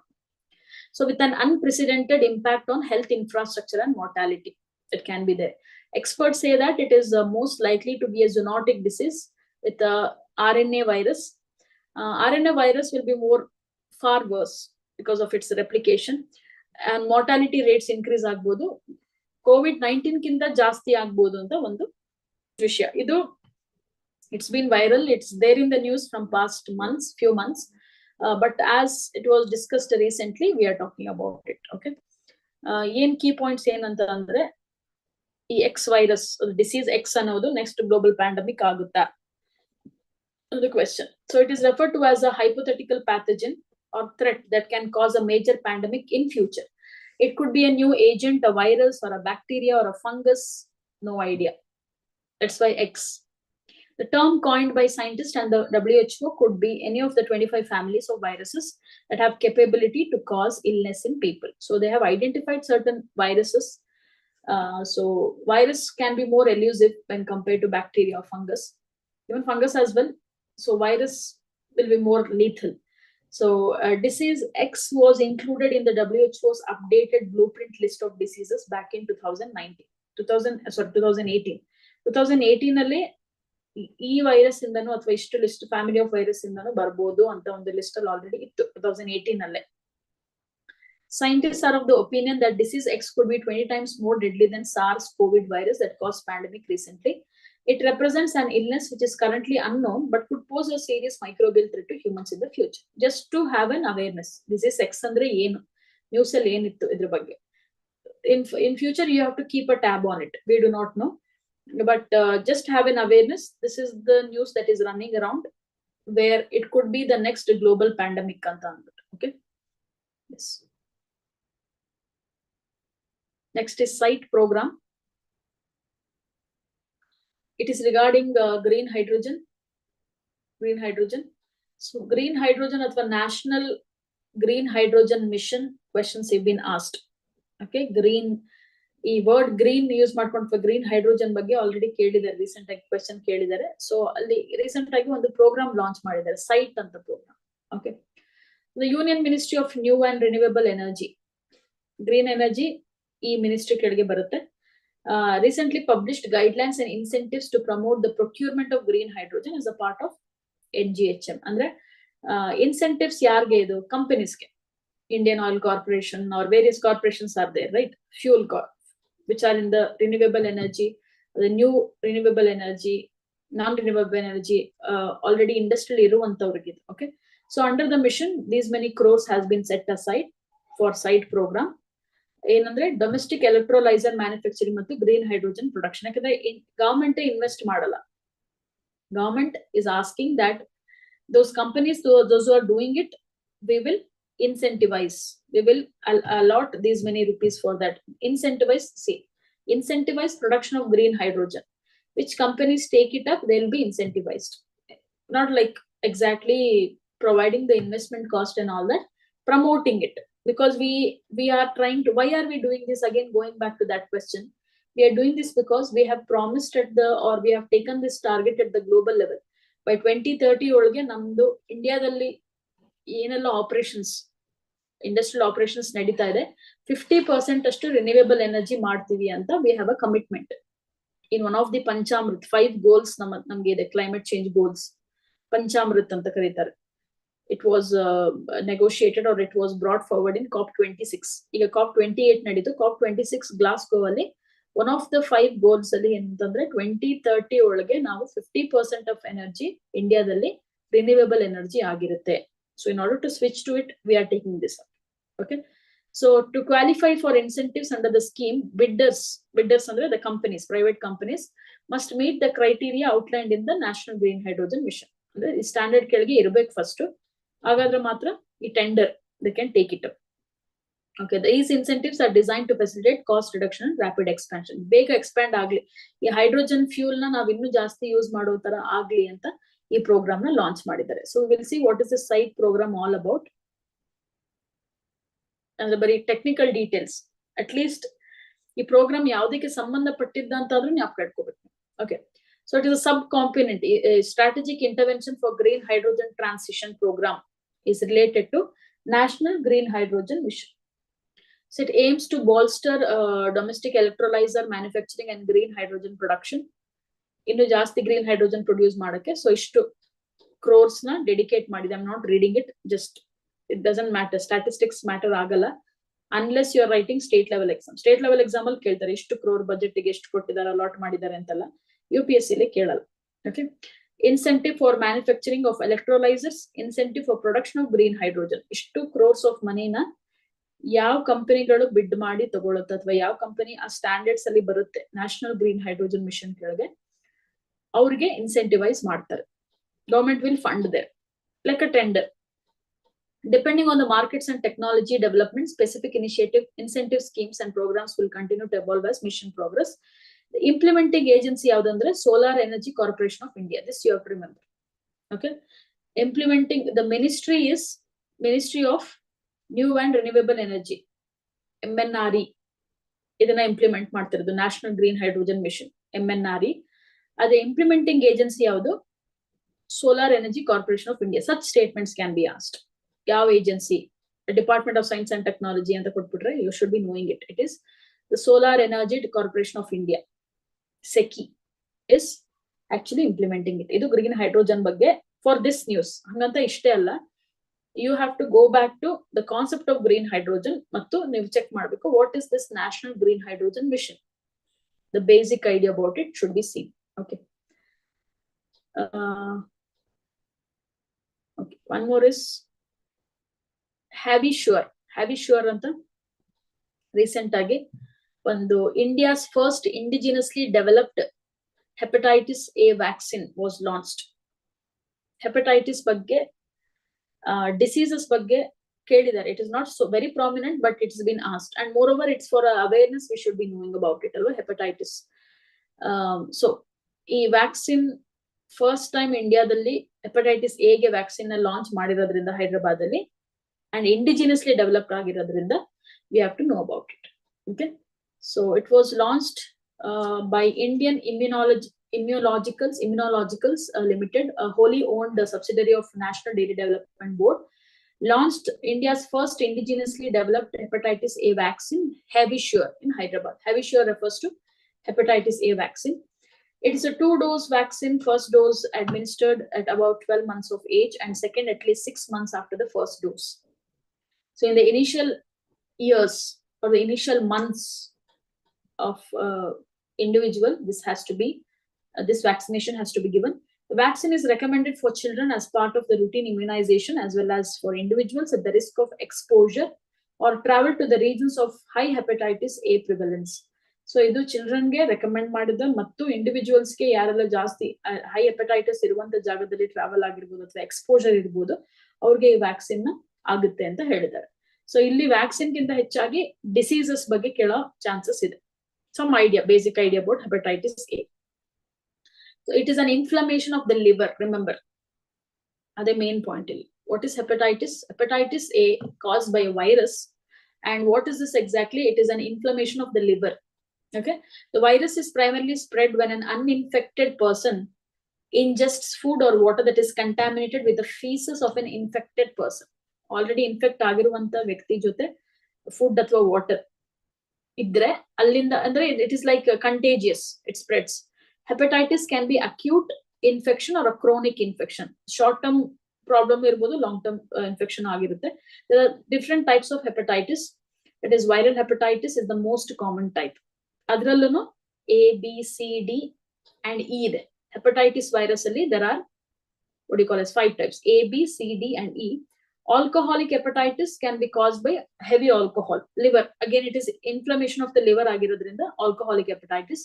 Toxic hepatitis because of poisons, chemicals ಅಂತ ಕರೀತಾರೆ. Autoimmune hepatitis, body the immune system, chronic type wherein liver is were infected.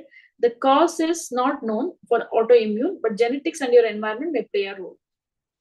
B, C mattu D can spread through contact with the blood of someone who has the disease already. B, C mattu D ಏನಾಗುತ್ತೆ ಯಾಕಂದ್ರೆ when it comes to certain diseases like hepatitis A is inflammation. So ಇಲ್ಲಿ uninfected person infected person ಇಂದ ಬರುತ್ತೆ, but BCD ನೂ ಅಷ್ಟೇ blood of someone, especially contact with the blood of someone who has the disease. So ಇದು ಎಷ್ಟೋ ಸಲ ಏನಾಗುತ್ತೆ ಅಂತಂದ್ರೆ ಶೇರಿಂಗ್ ಡ್ರಗ್ ನೀಡಲ್ಸ್, ಒಬ್ಬರಿಗೆ ಇಂಜೆಕ್ಟ್ ಮಾಡಿರುವಂತ ಸಿರಿಂಜ್ ಅಲ್ಲೇ ಅಥವಾ ನೀಡಲ್ ಅಲ್ಲೇ ಮತ್ತೊಬ್ಬರಿಗೆ ಯೂಸ್ ಮಾಡಿದ್ರೆ that happens. That is a great mishap that happens in the hospitals. So ಅಥವಾ having unprotected sex, like similar to AIDS. So hepatitis A can be so deadly. So that's the reason this vaccination matters a lot. Okay, and especially India indigenously developed it. So go through it again when you get the notes and try to remember. Okay. International relations alli we have a non-aligned movement. So so this is like recently S. Jaishankar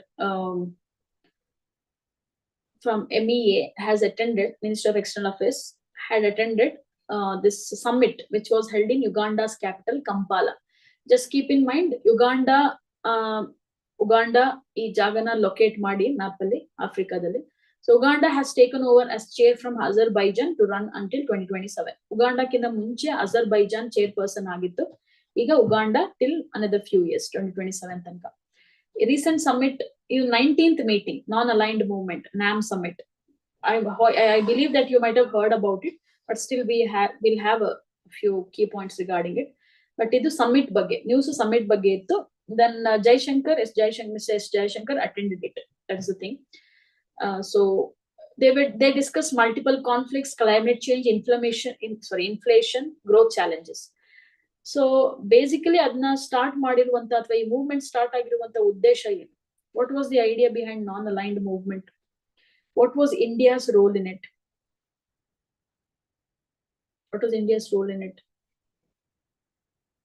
Basically, Jawaharlal Nehru or India was one of the founder members of NAM. That is the reason it matters when India attends this meeting or this summit. Okay, non-aligned movement. Idu summit bagge we will see the idea regarding NAM. Quick details. I believe you will be studying it under world history or history itself, but still. The non-aligned movement is an alliance of developing nations that refuses to identify with any major superpower. India was neutral by then, even today it has its own stance. So certain countries never wanted to join any of the superpower. Superpower anta helbeku antandre illi ನಾವು ಮಾತಾಡ್ತಿರೋದು Russia ಮತ್ತು America ಬಗ್ಗೆ. ಈ cold war, post world war ಆದ್ಮೇಲೆ, second world war ಆದ ನಂತರ, that was an era of cold war. So ಈ NAM ಯಾಕೆ ಎಸ್ಟಾಬ್ಲಿಷ್ ಮಾಡ್ತಾರೆ ಅಂದ್ರೆ ಎಷ್ಟೋ countries they didn't wanted to be the victim when we were the victims of, ಅಂದ್ರೆ we were part of world war, nothing to do with this, but Indian soldiers participated in it. So we don't have to participate where the war is not at all related to it. We can have a stance on it, definitely. That is the reason NAM came to be. So the movement founders are President Sukarno of Indonesia, 4 countries, Indonesia, India, Egypt, and Yugoslavia. Indonesia, India, and Egypt. So from India, it was Jawaharlal Nehru and Gamal Abdel Nasser of Egypt, Sukarno of Indonesia, and Joseph Tito of Yugoslavia. So ishtu jana seri NAM ಮಾಡ್ತಾರೆ. So after the United Nations, NAM is the second largest grouping. United Nations is largest global organization ತರ ಎಷ್ಟು ದೊಡ್ಡ ಎಲ್ಲ countries, 190 odd countries are there in UN.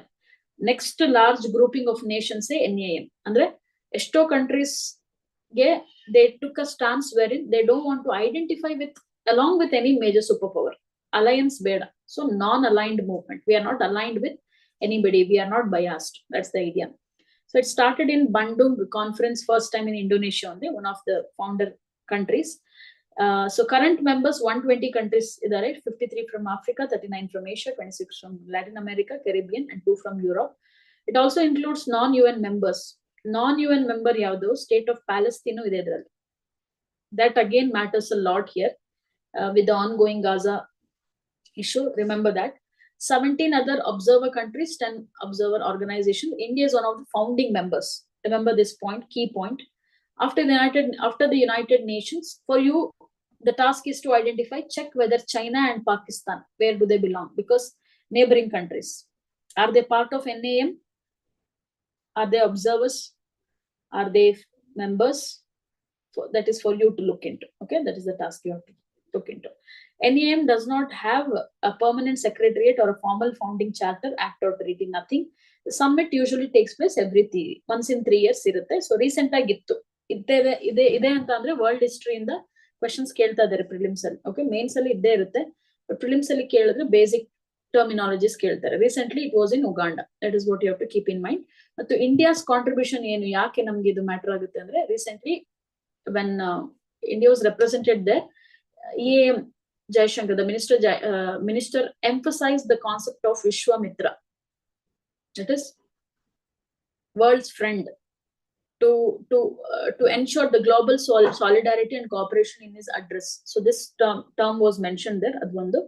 But he said India demonstrates this commitment through 600 significant projects in 78 nations. Now, ಎಷ್ಟು nations ಜೊತೆ collaborate ಮಾಡಿದೀವಿ ಅಂತ ಇದರಲ್ಲಿ ತೋರಿಸುತ್ತೆ ಅಂತ. When we say Vishwamitra, we are friends of many countries. We have commitment towards many countries. We have n number of projects, and especially because it was in Africa, it was also mentioned that so far as Africa is concerned, 300 projects, 45,000 training slots are there in Africa alone. So this will express our solidarity and she has taken a stance on it. Okay, so this is regarding from the international affairs. Yes, so this is what we have for today. We could have had more, but I don't think so. We can go on up to 2 hours. So this is what we have. I'll be sharing these notes. You can make use of it. If you have any questions, you can ask, or we'll meet in the next class. Any questions? Okay. We shall wind up for today. Thank you so much. Okay.